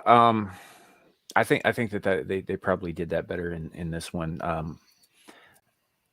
I don't know. I really love that 84 movie. It's a fucking great movie. Oh, but I love that film. I love it. I have seen that film probably 30 times. Right. So yeah, and by the way, if it sounds like I know all this stuff about Dune, it has been quite some time since I've read those. So, take it with a grain of salt if I'm wrong about anything. No, from what I've heard, the Dune book is not a very easy read either. Mm-hmm. Oh, that is less to do with its length because it's only about 400 or 500 pages long, and a bunch of that is appendices at the end. Okay. Kind of thing, with maps and family lineages and that sort of thing. I think there's a whole 50-page glossary in it. So it's less to do with its length than how densely packed it is with information. Because even though Frank Herbert didn't spend a lot of time giving you, say we were discussing earlier, dimensions, to give you an idea of how big the ship was, just that Paul was taken aback by how big the ship was, which later leads into how big Shai-Hulud is. Mm-hmm. He does a lot of stuff like that, but at the same time, he packs so much information about the history that led up to Atreides being sent out to Arrakis in the first place, and all of that. So there's so much fucking shit going on within each paragraph. It can be daunting to get through. Gotcha. But and it can be a rough read. You kind of got to really settle in and be sure that that's what you're doing that night. There's also a good channel, Nerd Cookies. She is very intensive into the Dune lore. So Nerd Cookies is really great. Quinn's Ideas is another great channel for Dune lore. He also does a lot of Song of Ice and Fire lore and some Lovecraft stuff, and he's got a lot of really great stuff there too. I think he also gets into some Dan Simmons Hyperion Cantos stuff, which is also, by the way, if you guys read sci-fi, Hyperion is fantastic. But yeah, so I would recommend Nerd Cookies definitely, and right alongside him, Quinn's Ideas. Both of those channels are fantastic with the lore of these things. So they know their shit. Gentlemen, yo, you're born the lady. No, I was just going to say something to Samuel because my mom is a kindergarten teacher. Mainly there are a lot of the immigrant kids that she teaches, but she has a couple of Americanized kids. One of her students is named Hyperion. And she was telling me, she's like, yeah, Hyperion, this, that. And I was telling him this, Mom, can you show me how you spell his name? And she did. And I was like, okay, I kind of want to meet his parents. So are they Greek? Yeah. I don't. He's just a little, I think he's a half-Sican. I'm not sure what the other half is. Oh, he's a what? Because that's an interesting choice, because a lot of Latino parents will use biblical names because it's very much part of the faith, and all that stuff is very important to them. Hyperion comes from Hellenic mythology. Mm-hmm. He was a Titan. Yeah, so I'm thinking either the dad might have a say in it, or I'm pretty sure the mom, because if she comes from if she's Hispanic background, gonna name him Aiden or something like a stereotypical Mexican name. I mean, there's nothing wrong with that name. It's just hasn't been in common use in about 3,000 years outside of Greece. Yeah. So maybe, but I haven't seen this kid, but yeah, just that's like naming your kid like Cronus or Atlas or Zeus or something. yeah. I kind of like the name for a girl of Cirilla. Yes, Yeah. that's The Witcher. Yeah. No, I think that's a solid name, Cirilla. Mhm. But you call her Siri. I think that's a great name for a kid. Mm-hmm. Also, I'm setting up the link for everybody for is it tomorrow night because I want to make sure I do it beforehand. Yep. And so JB stepped out for a minute to go suck some cancer down. So when he comes back, we will start the trailer, which we have not done yet. Oh, you guys you didn't have to No, wait for me. We've been talking about Dune the whole time. Yeah. I told you fuckers not to wait for So, me. He did We say didn't. that. No, Yeah. he said we could watch it without him. Yeah, Sure. I But was Joker Voice gonna- asked me a question, and then I started talking, and I didn't stop because nobody And stopped then you me. guys, well, hold on. And then you guys got fucking gay, and you started fucking docking penises, and that's what happened. You always got to take it to a weird place, man. For No, fun. I don't have to fucking take it to a weird place. Any fucking time on this stream, two dudes like find like they're like a little bit of a connection. It's like going, well, that's fucking gay, bro. Like, what are you doing? Like going, you like the homos, huh? Yeah, fuck you. It's your All right. bastard's So turn. from here on out, two dudes, if you're having a conversation on this channel, you must preface it with no homo first. It's still homo, but yes, you're right. I'm just No, fucking with you. I was watching Michael Knowles did a drinking game with Gina Carano the other day, and this might have been a while back. I think it was around the time Terror on the Prairie came out. And one of the part of the rules of the game were you pick a card, read a ridiculous question on it, and then one of the other have to guess how the other person would respond to this question. And one of them was wrestling with a member of the same sex is totally straight as long as you say no homo before you begin. And every guy in the universe knows that that's true. Even Michael Knowles was like, yeah, of course that's true. Well, yeah, because most guys on this fucking planet have wrestled with other guys, but yes, no homo. But it's no homo. Ryan, you could probably, I don't know. I want to hear your perspective on this because you were a former police officer. Yes. Now, would you say no homo after you wrestled a guy who tried to like beat your ass on the force?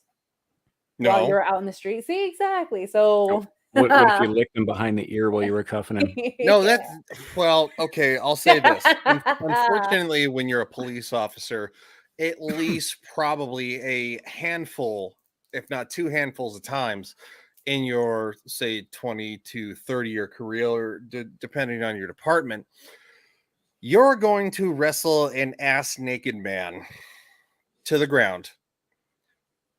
Guaranteed. But you still don't say no homo. No homo. You don't have to say no homo because you don't want to wrestle the naked man to the ground. I mean, you still got to say it. I mean, it should be in the Miranda rights as far as I'm concerned. Nomi, if you were naked and run around the streets, I mean, I would wrestle you to the ground, but that doesn't mean it's no homo. It's the same for guys. Yeah, it should be in the Miranda rights though. It's like you have the right to remain silent. You have the right to an attorney. If you cannot afford an attorney, one will be presented to you. No homo. Wait, it just doesn't fit. I agree. You know what's funny is that Nomi has family who is adjacent to the law enforcement. Yep. I doubt she puts these stipulations on her family members by going, hey, bro. I think she might. I doubt it. I know these family members damn well. And they probably would be like, I know after they cuff them and everything, before they send them off, open the cruiser. Hey, no homo. Slam it. Send them off. They probably say it to each other, be like going, dude, that guy was butt ass naked and he had fucking a slip and slide up his butt crack. No homo. You know, these days everybody's got, if they're in uniform, the shoulder cams are on. Oh know, yeah. Well, yeah, if they're in it's uniform, the usually shoulder cams are on, which means that somewhere there is archived footage of two cops looking at each other and saying no homo.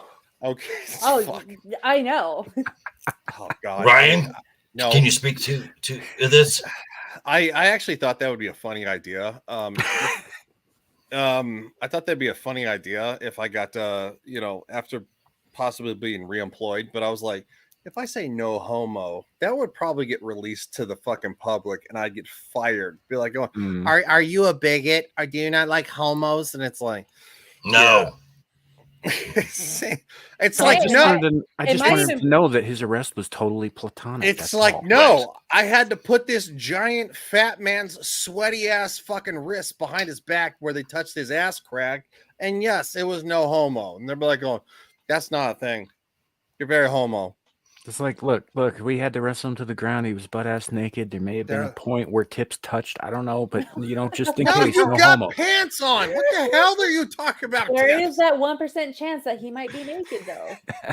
They're always naked when they're on drugs.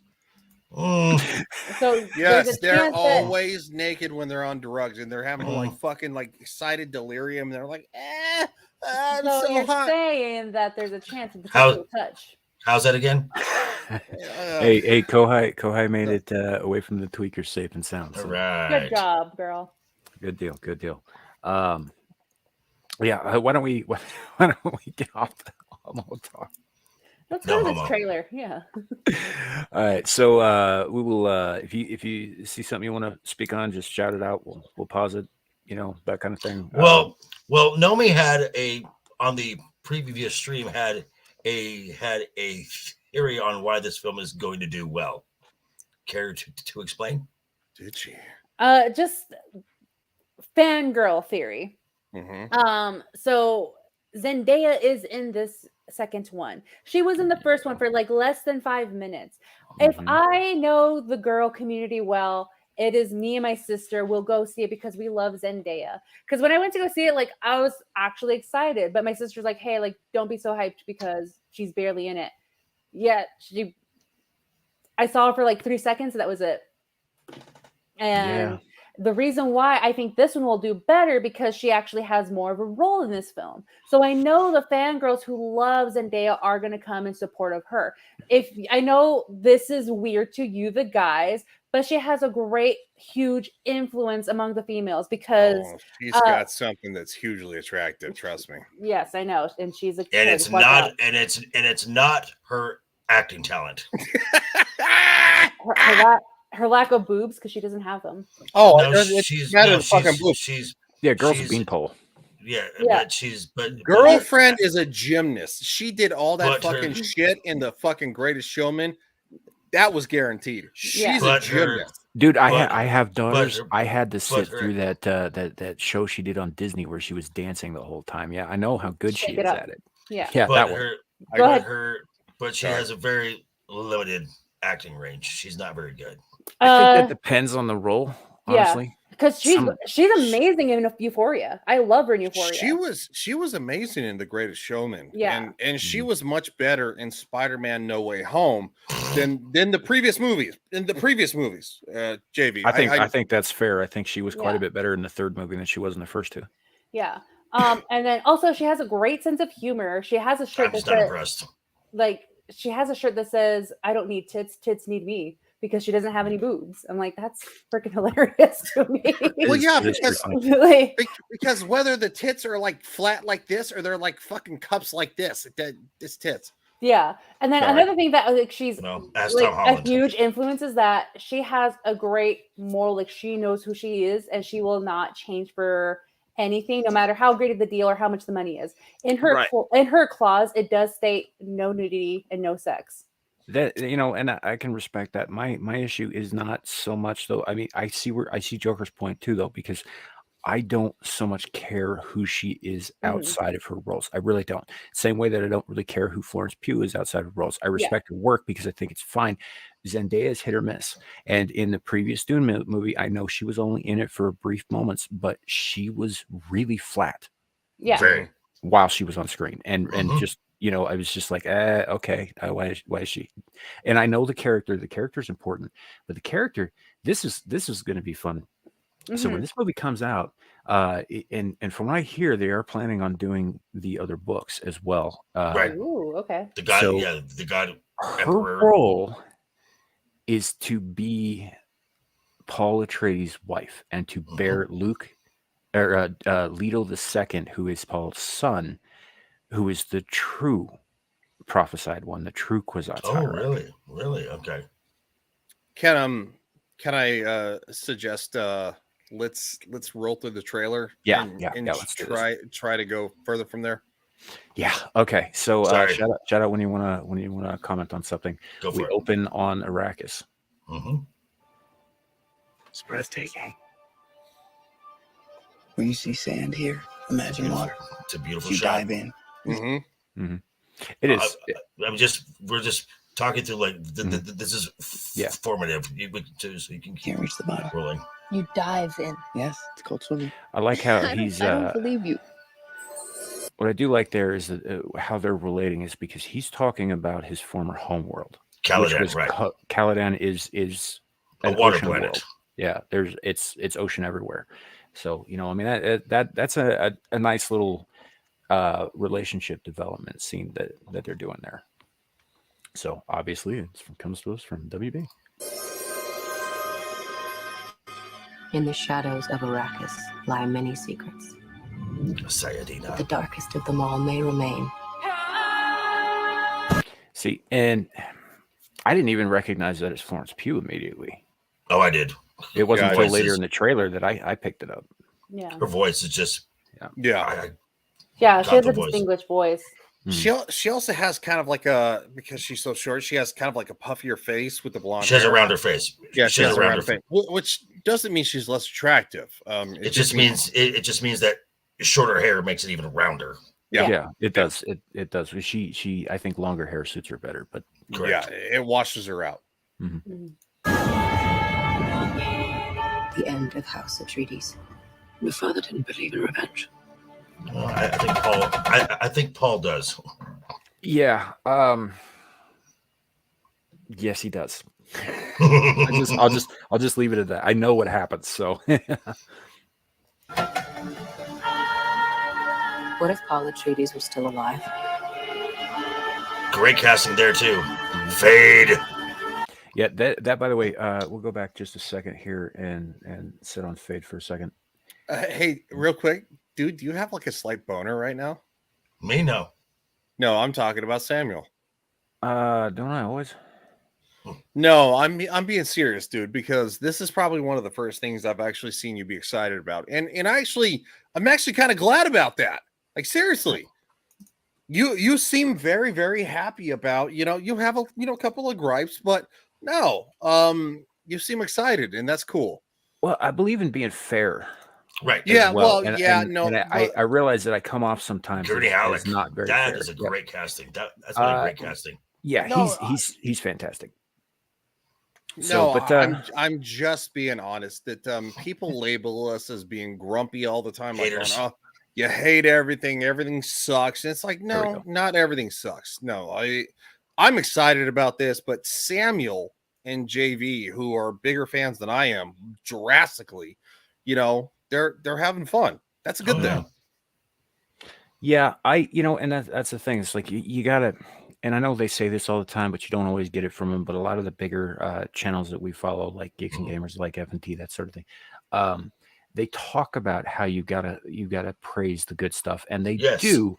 But it's like lately, it's and part of this is because of the products we've been getting, but part of it I think is just because they've been doing it so goddamn long Mhm. that it's sort of become part of who they are.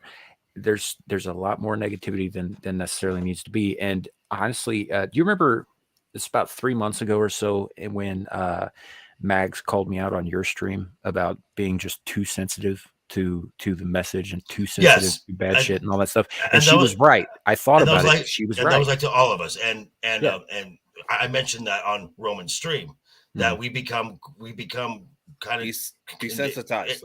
Well, we become hyper That's Sensitized. yeah. Yeah, and she was absolutely 100% right. Absolutely correct. I am too sensitive to this shit. I am, and my standards for watchable programming are very high in response to a lot of the shit that we've been getting, but I've also been ignoring good things that have been coming out. This coming from the guy who likes the film Velocipaster. Okay? Dude, shut up. That film's a fucking masterpiece. You loser. Just kidding, dude. Go watch Velocipaster. It is a master class in how to make a really bad independent movie. I'll watch it later tonight, probably. Yeah, you know what? If you like deliberately bad movies, I think you're gonna enjoy it. I certainly did. I mean, Tubi app is great. I mean, the Tubi app is the wealth of just B movie, just schlock films. Yeah. Good stuff. And myself and Maester Chow share a love of that kind of crap. So, we watch a lot of it. There are other people in our immediate circles who do not enjoy those, so they won't do it with us. So, get back to the trailer. This is the first glimpse that we have had of Fade Ralph, because he was not in the first movie. He wasn't even like in the background. Nope. In any of the shots of House Harkonnen, which is a little odd, but I think he should have been in the background somewhere. I mean, he isn't prominent at the beginning. The Beast Raban is much more prominent, right, in the first part of the book and important in the later parts. But Fade is the antagonist of the first of this story. He is the bad guy. He is Paul's nemesis. Yep. This guy's fucking important, and he should have been at least mentioned in the first movie. Right. And this guy isn't. I mean, people thought that Beast Raban was bad. Fade is levels ahead of him.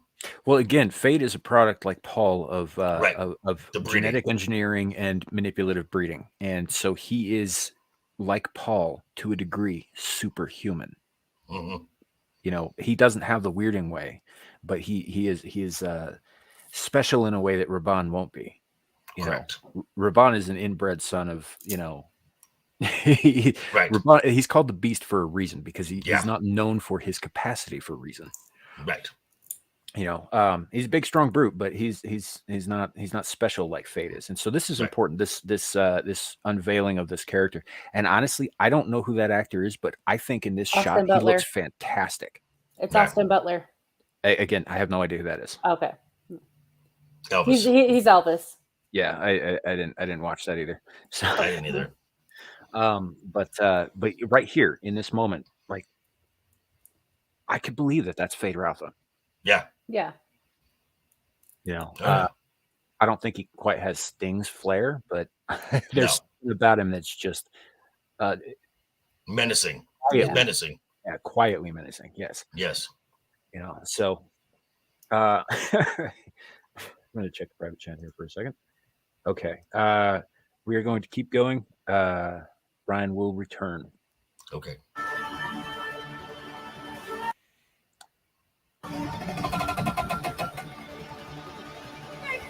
Now that was Alia, right?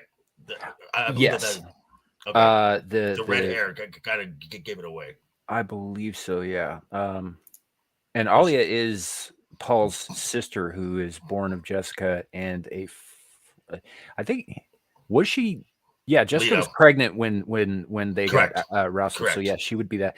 But due to her pregnancy and her proximity to so much raw melange, right, it changes Alia in the womb, and she comes out a prophetess. And I believe Jessica also drank the water of life too, which she did, which accelerated her gestation. Mm-hmm. And also, Alia grows at an unnatural rate after her birth. Correct.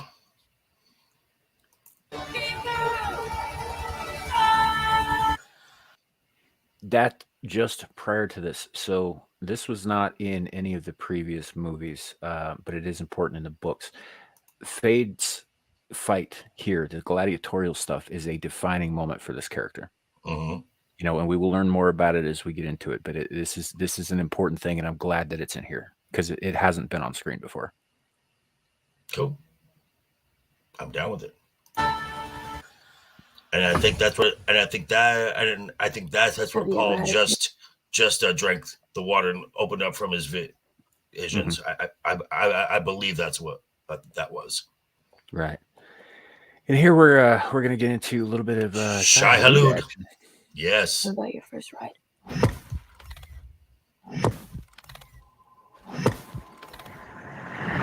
Don't try to impress anyone. I love Stilgar. I love the Stilgar's guy. a great character. Yeah. You're brave, we all know that. Be simple. Be direct. This is still early on too.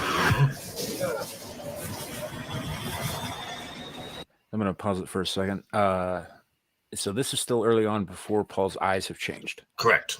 but they do change. Yes. So, but yeah, I just wanted to pause it here for a second, just in case, because Right. The clipping. yeah, I have a bad And track record with this sort of thing. and the way they explain how they ride, it absolutely makes sense. You pull back on the skin, and you're leaving this underexposure exposed to all the sand. So of course the worm is gonna turn to get that part away from the sand. Mm-hmm. Yeah, and I think they do pretty well with this, because so the first time we see a sandworm in the previous movie, that whole scene is lit very, very dark. It's actually kind of hard to make out, right? And all that. So I like what they're doing here, because it's still obscured, but this is during the day, so you know that when you see something, you're going to see something.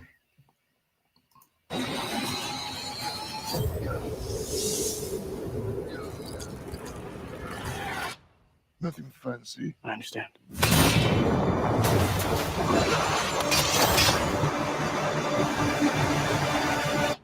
Nothing fancy.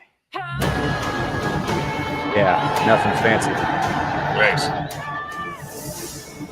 That is so badass. That is a beautiful shot. Yes, it is absolutely gorgeous. That is a fantastic. I'm not knocking Denis Villeneuve for his cinematography is excellent. Is on point. He just really does really, really beautiful stuff. But yeah, it's looking pretty solid so far, at least visually. And honestly, I've been more impressed with Timothée Chalamet's performance in this trailer than I was in the last movie so far. Okay. So I think that he's stepped it up a little bit just from what I'm seeing here. And all that. Nomi, any thoughts? I can't wait to see it. I mean, that's not really a thought, but it looks good visually. Yeah, what you're saying, it looks amazing.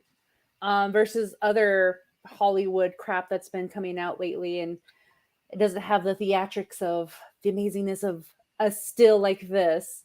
Right. Or it's not. That's a hell of a point. Is it almost every shot that you see, you can gorgeous. pause on, and it's like a still frame. It's like a photograph of it's like a piece of art itself. Each frame stands on its own. It's not overly saturated with CGI. That's what I'm getting at. Right. And there's tons of CGI in this. Oh yeah. They actually took their time and did it well. Yes. Right. It's not Marvel CGI is what I'm saying. Oh, thank God. Oh no, it's not. Thank God. Cheap, washed out of Victoria Alonso, all the ladder.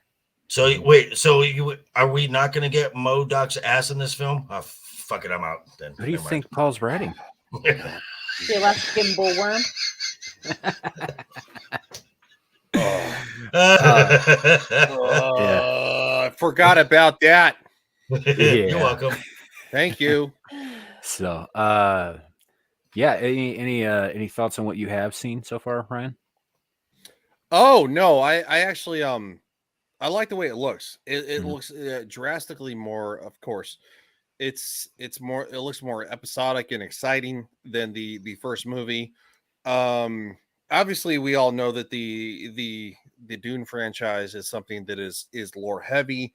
So obviously, there was the 1980 something movie, 84.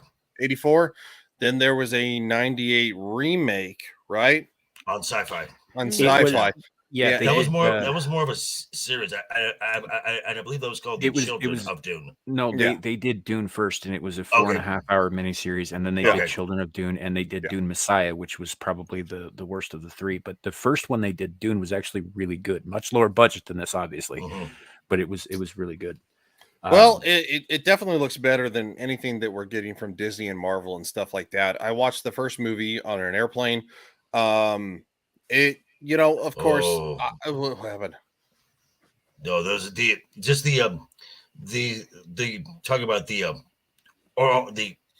ornithopters. I could see that being a practical thing that they are done very, very well. mhm.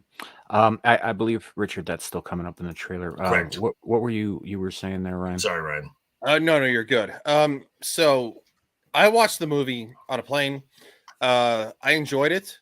Was it the best movie I've ever? Was it the best movie I saw for 2021? No.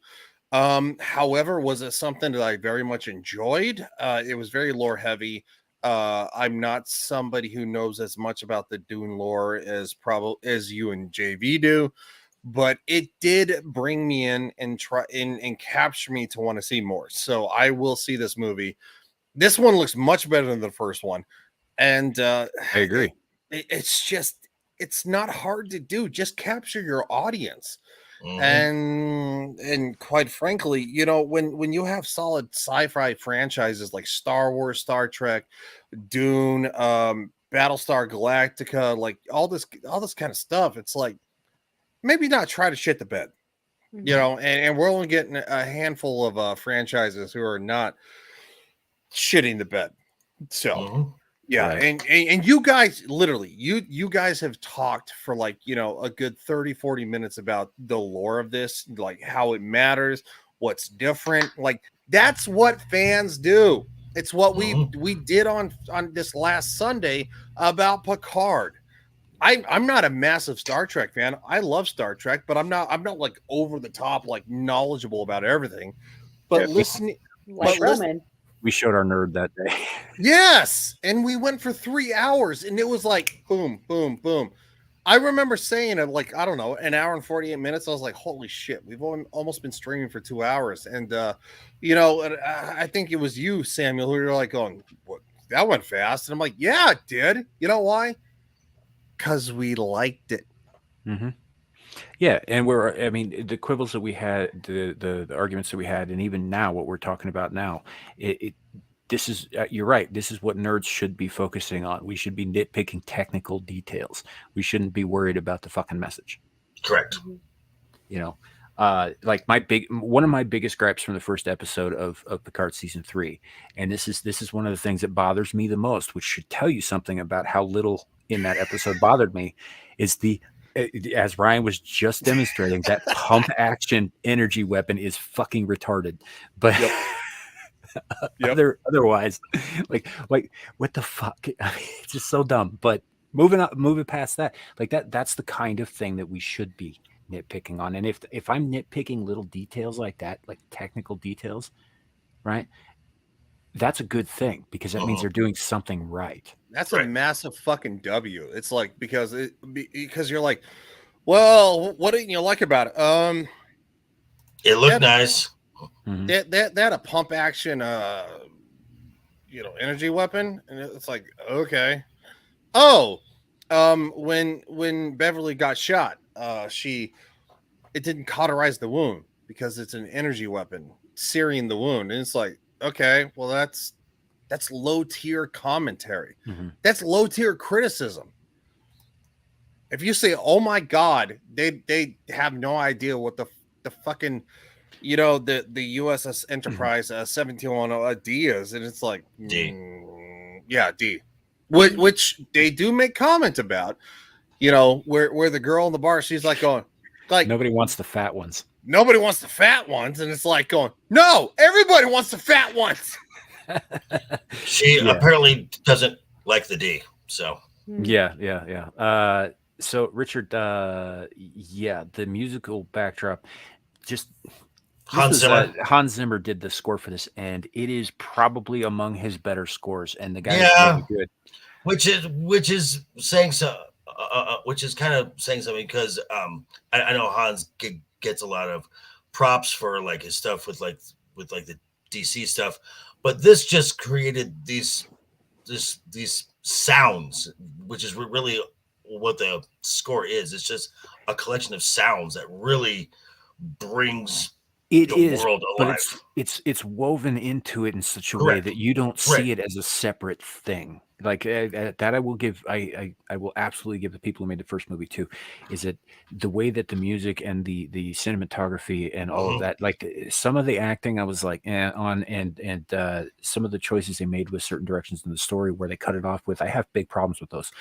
But as far as seamlessly weaving the audio and the visual Correct. into I one have no issue thing, with that. But into a single it's piece of art, yeah, it's great. but I'm saying that as this is not something that I would go out and buy the soundtrack to. It's No, because it would be weird without the movie. right, exactly. Yeah.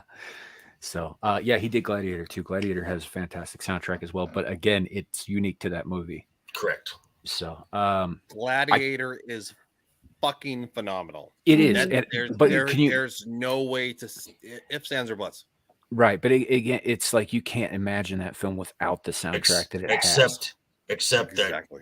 that Commodus is portrayed extremely wrong. Yes, he is, but Well, it's historical fiction. I mean, like, It's very, very, yes, it's yes. It's Caligula that they're making Commodus. Yeah, but there was a Commodus. He was crazy. He wasn't Caligula crazy. Right. Or Nero, who came after Caligula, who was even fucking Don't fuck worse. up the movie, JV. But it doesn't matter. It's historical fiction. It's not accurate at all. It is historical. You know, fiction. there are real names and real people in it, but that story was entirely manufactured. Correct. So, but yeah. So let's continue here. I almost hate to take it off this beautiful shot, but here we go. Oh yeah. This is what Richard was talking about in the chat. Yes. That is again, you can gorgeous pause on any fucking frame, even in the trailer here. It's just like a painting. Yeah. It is. Yeah, absolutely. You will never lose me, Paul Atreides. You got more from Fade there.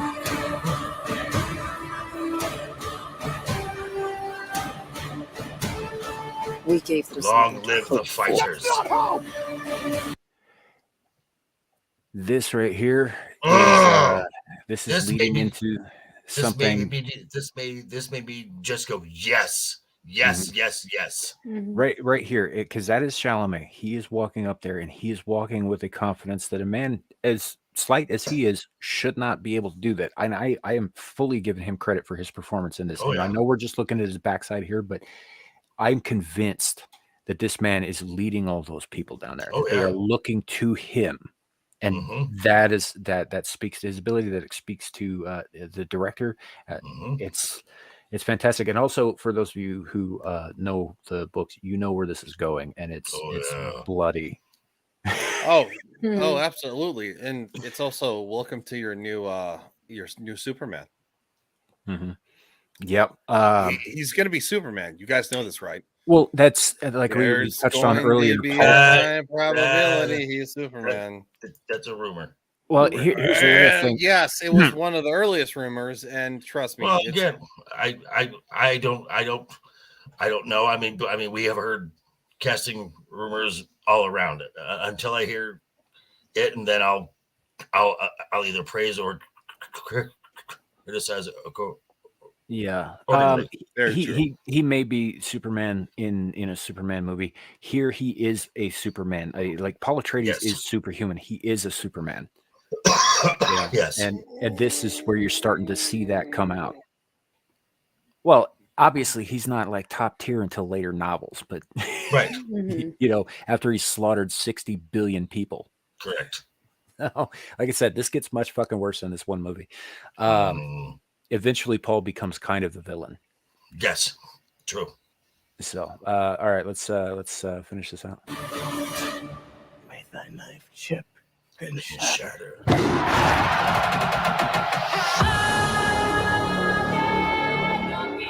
It is a fantastic line. Oh, may thy knife chip and shatter. And that is the trailer for Dune 2. And he was saying that to Fade Routha, by the way. Mhm. So it was, yeah, I'm looking forward to it. I am actually looking forward to this. Yes, So, likewise. you know, JV. Yes. Yeah, I got to start getting ready to go to work. Thank you for having me on. Yeah, it's And good. everyone in the chat, you'll see pretty much us four again tomorrow over on this guy's channel. True. Tomorrow. Check out tomorrow morning. I will be dropping a video talking about Lucasfilm's marketing plan involving the shelving and the as they've termed the legacy characters, cobwebbed. So what, like an elderly librarian? basically, What the fuck? Basically saying that the legacy characters are museum pieces. Now you may see them in a stunt cameo. You may hear some on-screen references, but they are not important. Also, JV's YouTube channel is down in the description below. It is now in the description. It has been added. Yes. So is Ryan's channels and Nomi's. Yes. Go subscribe.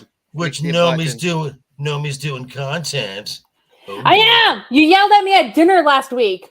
I did. She's doing only feet content.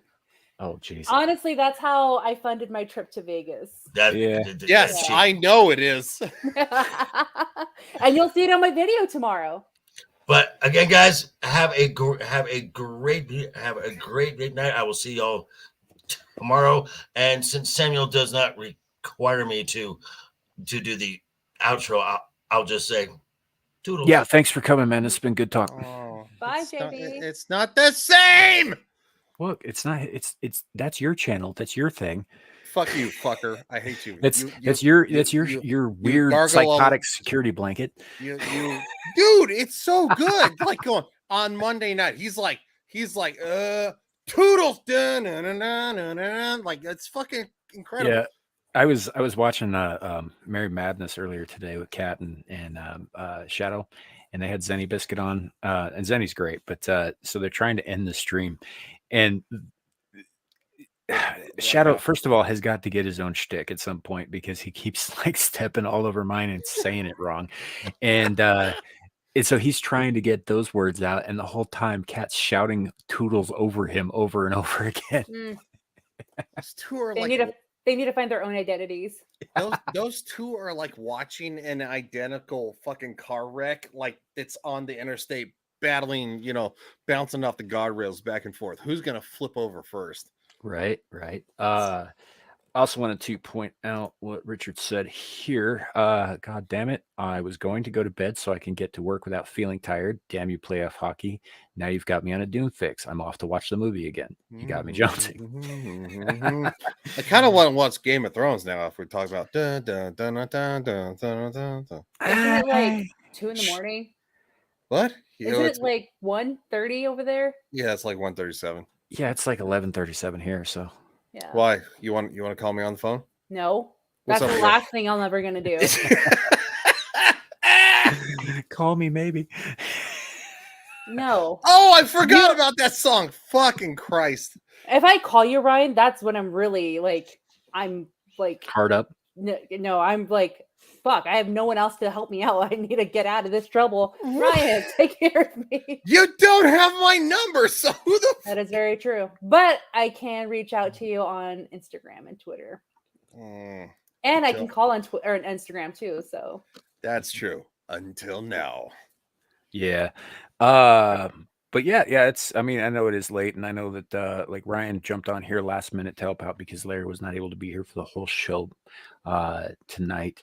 Nomi, you've been fantastic. You're always a fantastic addition. We always appreciate having you as well.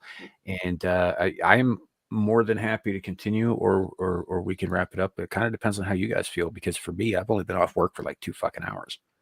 I can probably go for another like 30 minutes, and then it's probably going to be pushing it. Mhm. I can go for the 30 minutes and then I'll call it for All myself. right. Yeah, no. I shit. Well, Well, we're past 2 hours now, so I mean, no. I know. I can go to 240. There's a lot of stuff to talk about still. Like going, holy monkey butts. Everything seems to be falling apart. I mean, we could talk. I don't want to talk about a certain name, but we could talk about the Bud Light, but not said person name. There's plenty. Yeah, they disavowed their new spokesmodel today, actually. I mean, there's so much information about Disney going around. Like, Mhm. I don't know what to cover. Like, quite frankly, I can't. I don't think I could cover it fast Well, enough. let me put it this way. Is there anything you want to hold back for tomorrow night? No. We will do a cover. I don't care. Okay. It's all about friends and stuff like that. Yeah, this is less of a crazy stream than we do obviously on Saturdays. That shit gets a little nuts. Wait, hold on. What the hell is this? Huh? From Collider, Star Wars: The Acolyte plot, cast, episode count, and everything we know. Oh yeah, Are we big news, getting? everybody! Collider's not dead. What? I thought they were gone. Looks like we're getting that's a pretty long article. Looks like we're good. Wow. Who the Fraggle Rock wrote this? I don't know. I would take that with a grain of salt, because as at last I heard, Collider folded like 2 years ago. I don't take it with a grain of salt because I revel in the stupidity. Right, but I mean, that might not be Collider. They might. Well, No, that's what I'm I- saying. It's like I don't think that company is extant anymore. So I don't know who the fuck this is, or whether or not to take them seriously. And especially since the last Collider, if it's not the same people, were hardcore shills right up until it was Christian Harloff used to work for them, right? Oh yeah, no, they're all hardcore shills. Yeah, but up until he threw that tantrum about not being invited to, I to mean, specific things because he was shilling for them for years. yeah. I mean, literally, I can scroll down on all the nonsensical articles. Yeah. Although Uh, I should put this out there, I don't actually have a problem with Christian Harloff. I have enjoyed a lot of his content. I just thought that he did do a very public tantrum on fucking line that was like, maybe I wouldn't have done that if I was him. You want to talk about the U.S. military in Taiwan from the Washington Examiner? Oh, I don't think that's going anywhere. I can only pull up so much, man. Come on. What you No, got? I don't mean that it's something that we can talk about later. What I mean is like, I I'm don't joking. think that there's as much to that as they're saying. Yes, the Merchant of Death, what's his name, was spotted over there talking to some people, but I don't know. I think it's fucking smokescreen. I think by the time we mobilize to help Taiwan, it'll be too fucking late. And I think that it will be done that way deliberately, because I don't believe this administration or the military under them gives a fuck about Taiwan. No, of course not. Why would they? Despite So let's talk about station wagons and how they relate to modern man. are these German modern men? No. Oh, never mind. I was going somewhere totally different with that. Never mind. Yeah. Modern man. Well, they don't really anymore. That's what a crossover is, dude. You know what a crossover is, right? From a car? Mm-mm. It's like a Subaru. Okay. upgraded to minivan status. Yeah. Yeah. I don't know. That seems gay. Well, then let's talk about what you want to talk about. All right. No. I just the idea of like, let's make a Subaru station wagon into a minivan. It just seems like something a gay person would drive. You're losing the ladies. When am I not? You can always apply to yourself. As long as you tried, you did something. I'm very bad at holding ladies' attention. I'm great at getting their attention, but it's the holding their attention that's a problem. Yeah. I mean, don't. I'm still hanging out with you, so That is true. That is yeah. true. It only takes one. Well, yeah, I'm sure. I'm not surprised you're still See, here. So. you know what? You see how much nicer she is to me than she is to you? Yeah, shut up. Just Brian. saying. It's not the same thing. It doesn't work the same way. Shut up, Shadow. Shut up, Ryan doesn't flow off the same tongue. No, I'm literally telling you to shut up. Yeah. Yeah. Shut up. What happened? I'm sorry, I can't hear. You keep this up, you're gonna get hit when we meet each other. Oh, he Yeah, probably, yeah. That's gonna happen anyway. I'm gonna get hit. I'm gonna get. I'm gonna get hit when we meet. What? You said the A first.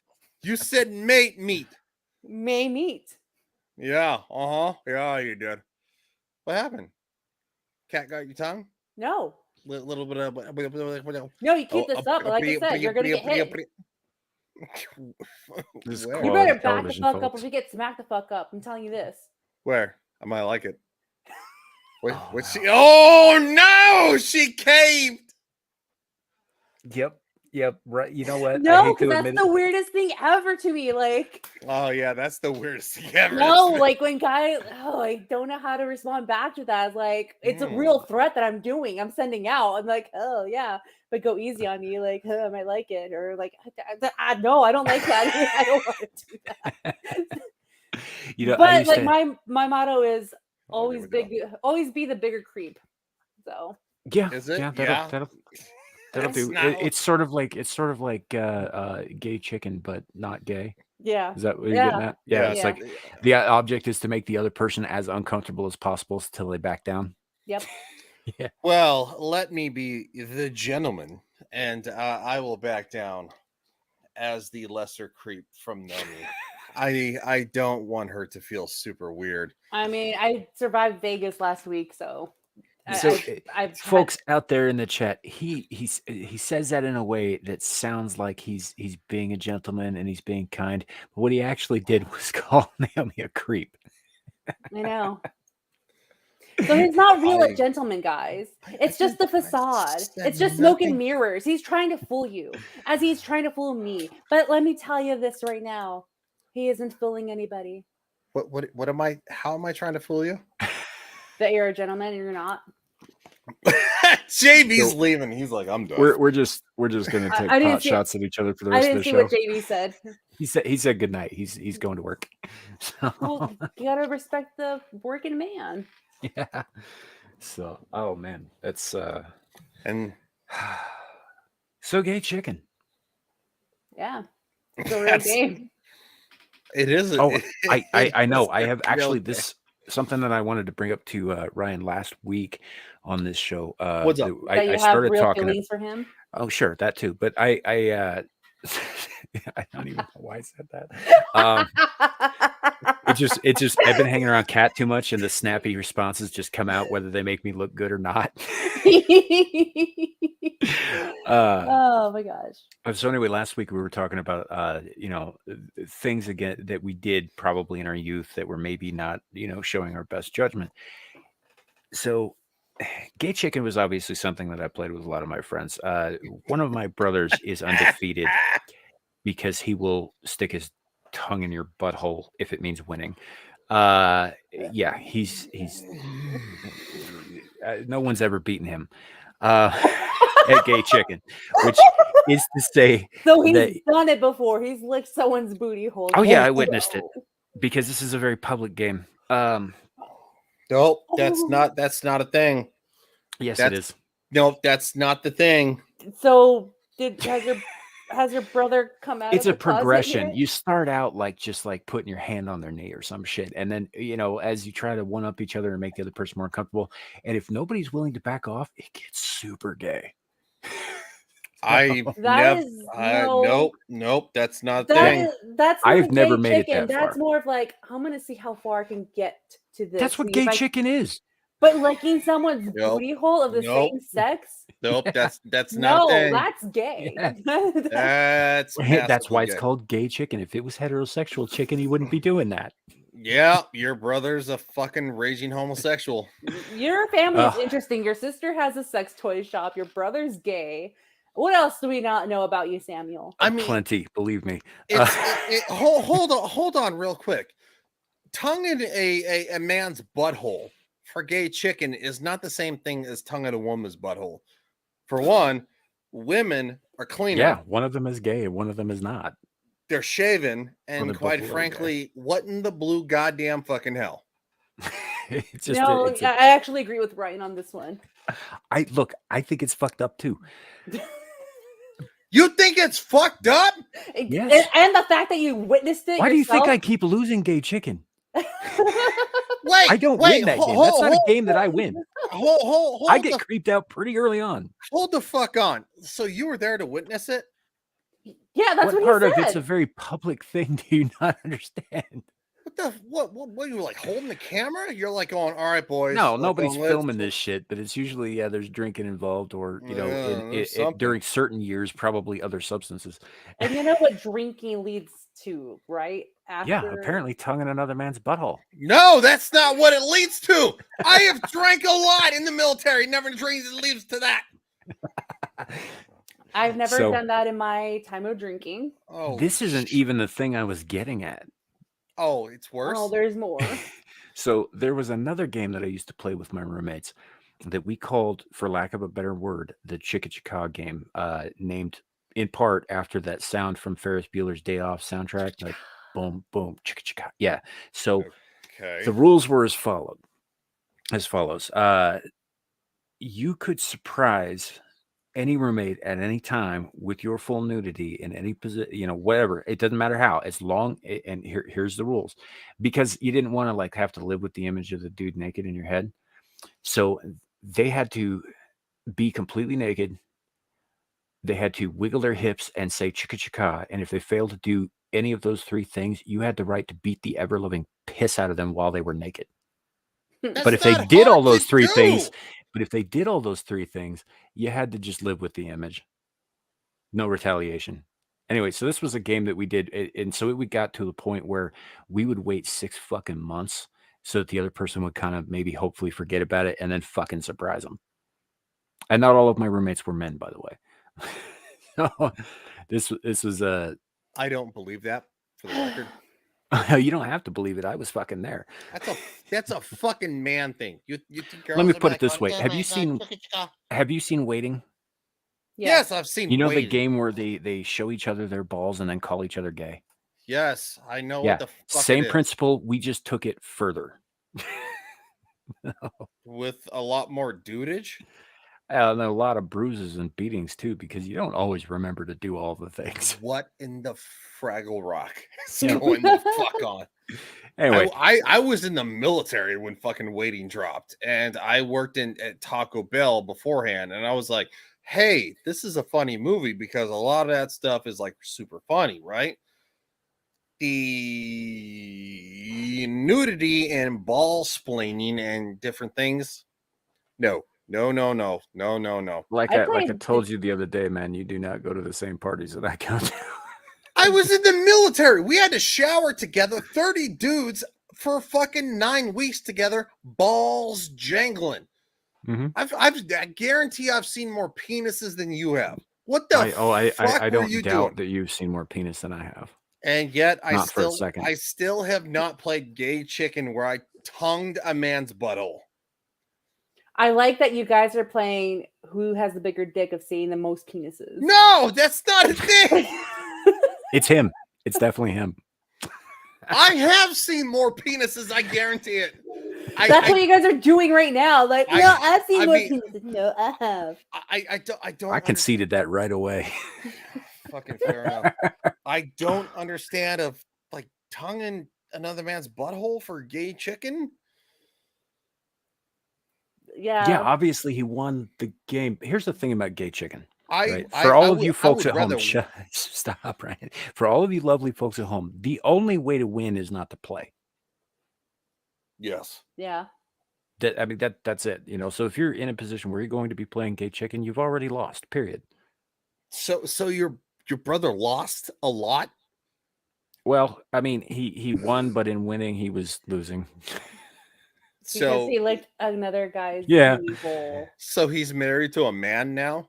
No, actually, he's engaged to a woman that I I introduced him to. fucking doubt it. You don't have again. You weren't there. I was. So fucking Modern Family coming and like going, oh, I like the women, but I licked a man's butthole. Yeah, are they into threesomes? And not it's really. normally I mean, like- you got to keep in mind too. This was like 20 years ago, and we were a lot younger and dumber and Don't sober. Care if it Or was less fucking sober. 40 years ago. I've never tongued a man's butthole ever. I've never fondled a man's balls. I've never put a man's penis in my mouth. I've never stuck a single digit in a man's butthole. What the fuck were you guys doing? But you're sure thinking about it now. No, I'm not thinking about my friends and I were You're getting kind of specific here. my friends and I were fucking tasing each other, you know, and pepper Yeah, we spraying did that each other shit in too. fucking high school. Yeah, we did that shit too. We, set Oh. off firecrackers under a dude's pillow while he was sleeping, that kind of thing. Yeah. Jesus. Well, no, I had an Nomi has a exciting weird youth. look. Nomi has a weird look. Yeah, that was Man, stuff I that would did not be. Yeah, if we went to the same college, Samuel, I would stay the College? fuck- It's fucking middle school and high school. What the hell is college? I was homeschooled. I didn't have friends. This Oh, shit that's right. I carried didn't on make, through I most of didn't my make friends 20s. until So I went yeah. to like my college years. And then also when I was in college, I didn't play stupid games like that. I played a game called Fugitive, and I got the cops called on me twice. And I had to call my brother to make sure like I wouldn't get in trouble because said cops had been called on me. So It sounds a little bit like this game we used to play called Catch the Bag. Did you get strip searched? no, I didn't. I So know, and that no. So So the game Fugitive is so no credit card swipe. no credit card. Someone would get smacked for sure if anyone did that to me. I don't care. Oh, cop I meant the cop or cops. not. Yeah, You know, in jail. I don't care, and I will tell it. Watch that body camera. She's getting Yeah. So rough. so describe the game. Oh, Fugitive. So we'd start at a certain point on campus. It'd be a massive group, like maybe 30 people. That's not too massive, but a group of 30. And then they have to send out 5 people through the campus and through the area of where the housing is at. So it's like not even Yes. campus anymore. They So could 5 people are hiding. And the point of the game is like you have to leave from this point of campus to make it to a safe house, which is not on campus anymore. So you either have to run, hide, be sneaky, and not be caught by these 5 people. If you're caught by either of these 5 people, you're also a fugitive as well. So I finally made it to the point where I'm like, I'm not on campus anymore. And I know the neighborhood that I'm in. I was like, okay, I know 6 of these houses. I can easily run through the backyard. I made a mistake and going through the backyard of someone else's house that's not a friend's house. And I got the cops calling me because I was doing my best to avoid a fugitive. And when an officer came and I explained the game to them, it was getting a little intense. I was like, "Can you just call 753, please?" Yeah, They're it's like, amazing "What?" how they don't think that shit's funny, huh? Yeah, and they're like, "Well, how do you know that number?" Is like, 753 is my brother. They're like, "Oh, yeah, give us a second." And then he would come over and explain it to him, and he would explain it to them. It was just a game. But I won that game. Nice. That does though. That sounds a lot like a game we used to play when we were drunk, called Catch the Bag, where it was a lot less people, obviously because it would just be me and my buddies walking home from the bar. But if you happen to come across a like a plastic shopping bag, like from a grocery store or whatever, Yeah. or Walmart, we lived in Laramie, Wyoming, which is known for its wind. Oh, yeah. So what you do is you take the bag and you fill it up with the wind and let it go, and the other guy had to go get it no matter where it went. Oh, I kind of like that idea. I almost ended up in a frozen lake over this shit. That sounds like a fucking white kids game versus I'm gonna go to jail and get deported. Game. Oh no, there. There were a few times where it was very nearly, a bad thing. Like I said, I nearly fell through the thin ice on a lake going after it one time. I was Yeah. nearly mauled to death by somebody's dog because I jumped into a random backyard chasing the damn thing. I almost got shot once. Yeah, I'm surprised I haven't Yeah. got shot yet. Yeah. So in Colorado, we used to actually ride in the so I lived on the high plains. Nomi knows where, and so does Samuel. I lived on the high plains, and we used to ride our our mountain bikes in the desert, stuff like that. And it was very easy to cross into public land. Coyotes, stuff like that. Anyway, long story short, yes, I've been chased by the police more than once, and one time we actually got shot at. But I think they were. My friend said, "Oh, I think they're shooting at something else. They're shooting at a coyote because it was like, "Bing!" So it sounded like it was close, and we saw some coyotes close to us, And my other friend and I were like fucking 15. I don't remember. No, younger than that, 13. Because I drove late. I couldn't drive until I was 17.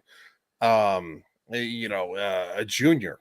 Anyway, long story short, yeah, no, that was growing up in the Western Slope was interesting. Where much were around the same area that we all grew up. Anyway. Yeah. There's a lot of things you do in places where you've really only got two social options, drinking and the other thing. So you make your fun, and sometimes it gets out of hand. Oh, it gets out of hand a lot. Yeah, like licking a guy's booty hole. Yeah, Look, that's out of hand. nope, not doing. I also at the same time, I didn't start licking girls' booty holes until probably I 26. told you he was thinking about it, Nami. Yeah. Look, it was my first serious girlfriend. We were together for 5.5 years, and we almost got married. That's where the toss into the salad started. All right, I only do it. I'm gonna ask you a question that may come off as a little bit insensitive, and you don't have to answer. You No, can tell me to shut the fuck up. But I'll answer. Go how ahead. close was this to the end of your relationship? No, it was actually probably towards the middle. Oh, okay. I was just gonna say. I don't know. Maybe she didn't like it. No, she definitely liked it. Trust me, it happened more than once. The shower. Okay, this is gonna sound okay. Well, yeah, No. You're Hold over on. 6 feet tall. How?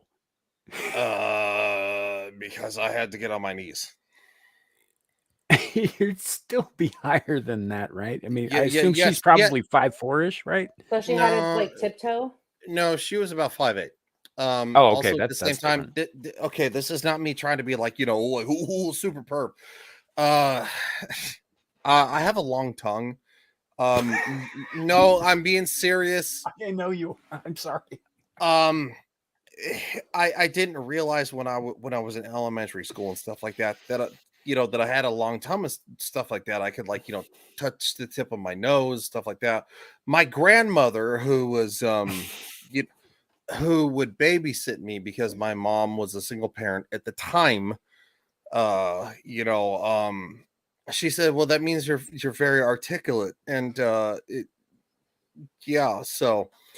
I'm not trying to be a perv, but yeah, this is Ew!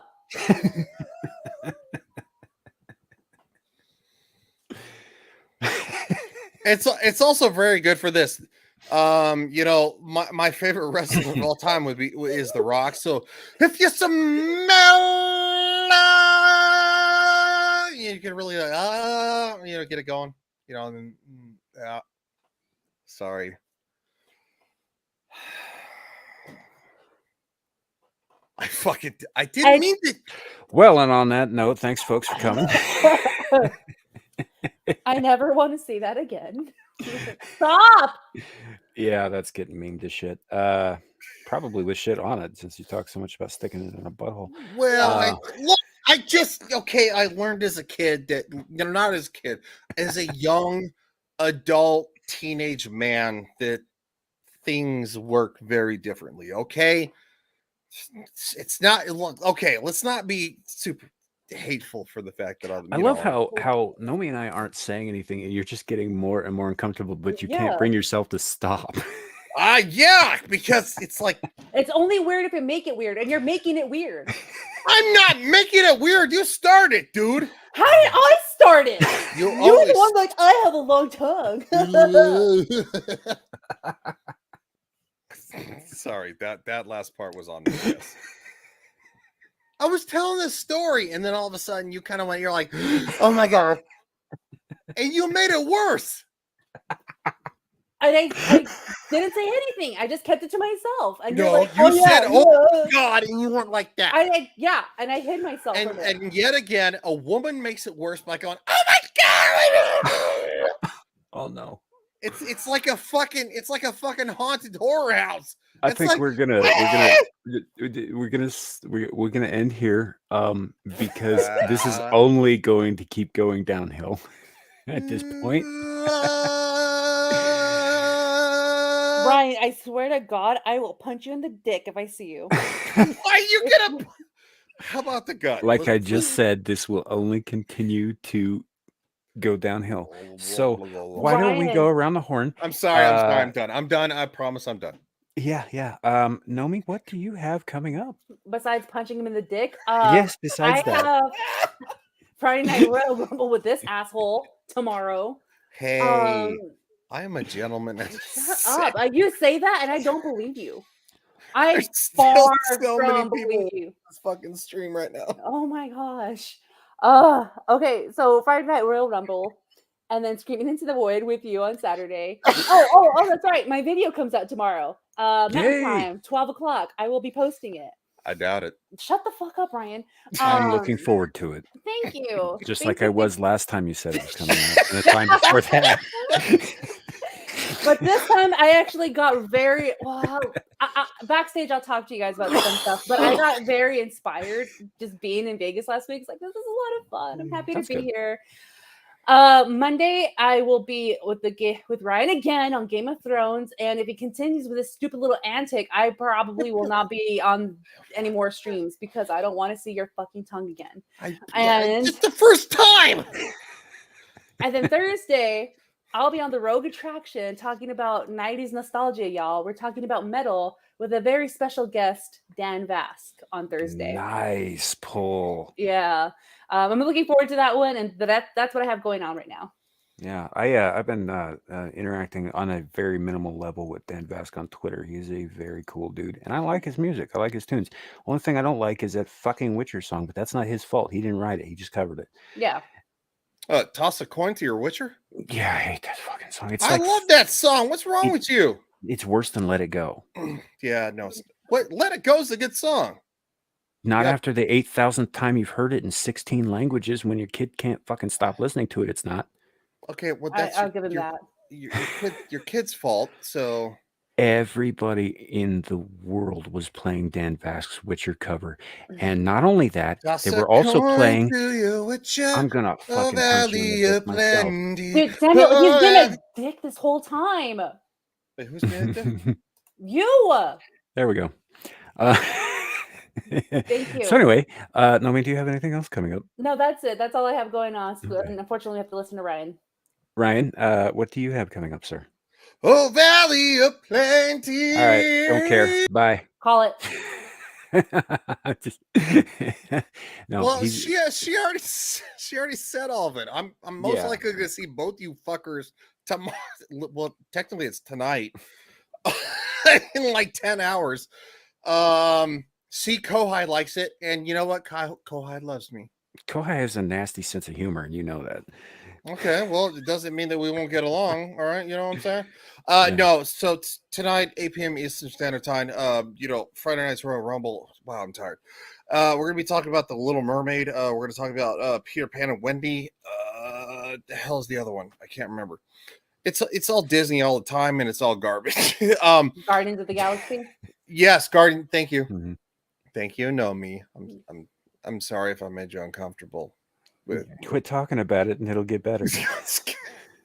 and it's Saturday.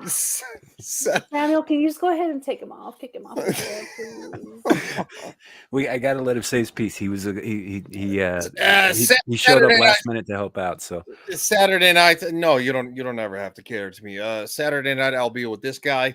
Screaming into the void, and then of course, 3 p.m. Eastern Standard Time, we'll be doing Picard season 3, episode number 2, Horny on Owl. Sunday. Yeah, Sunday. That's a Sunday, right?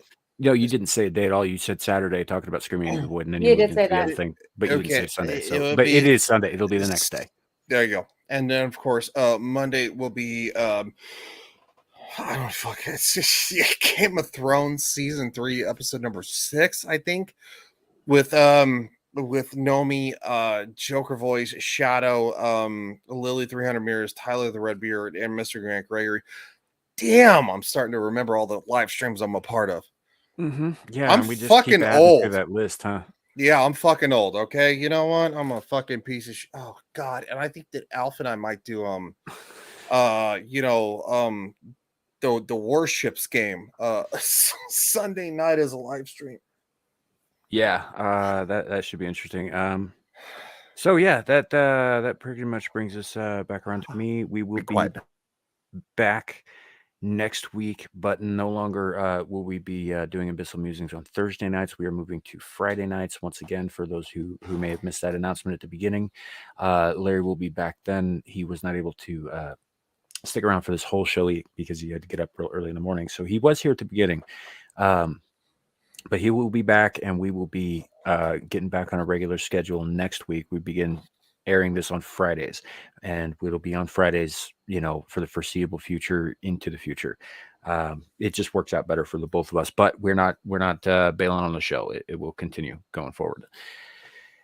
And that said, I do some stuff for Mira on her channel, Lioness Exiled.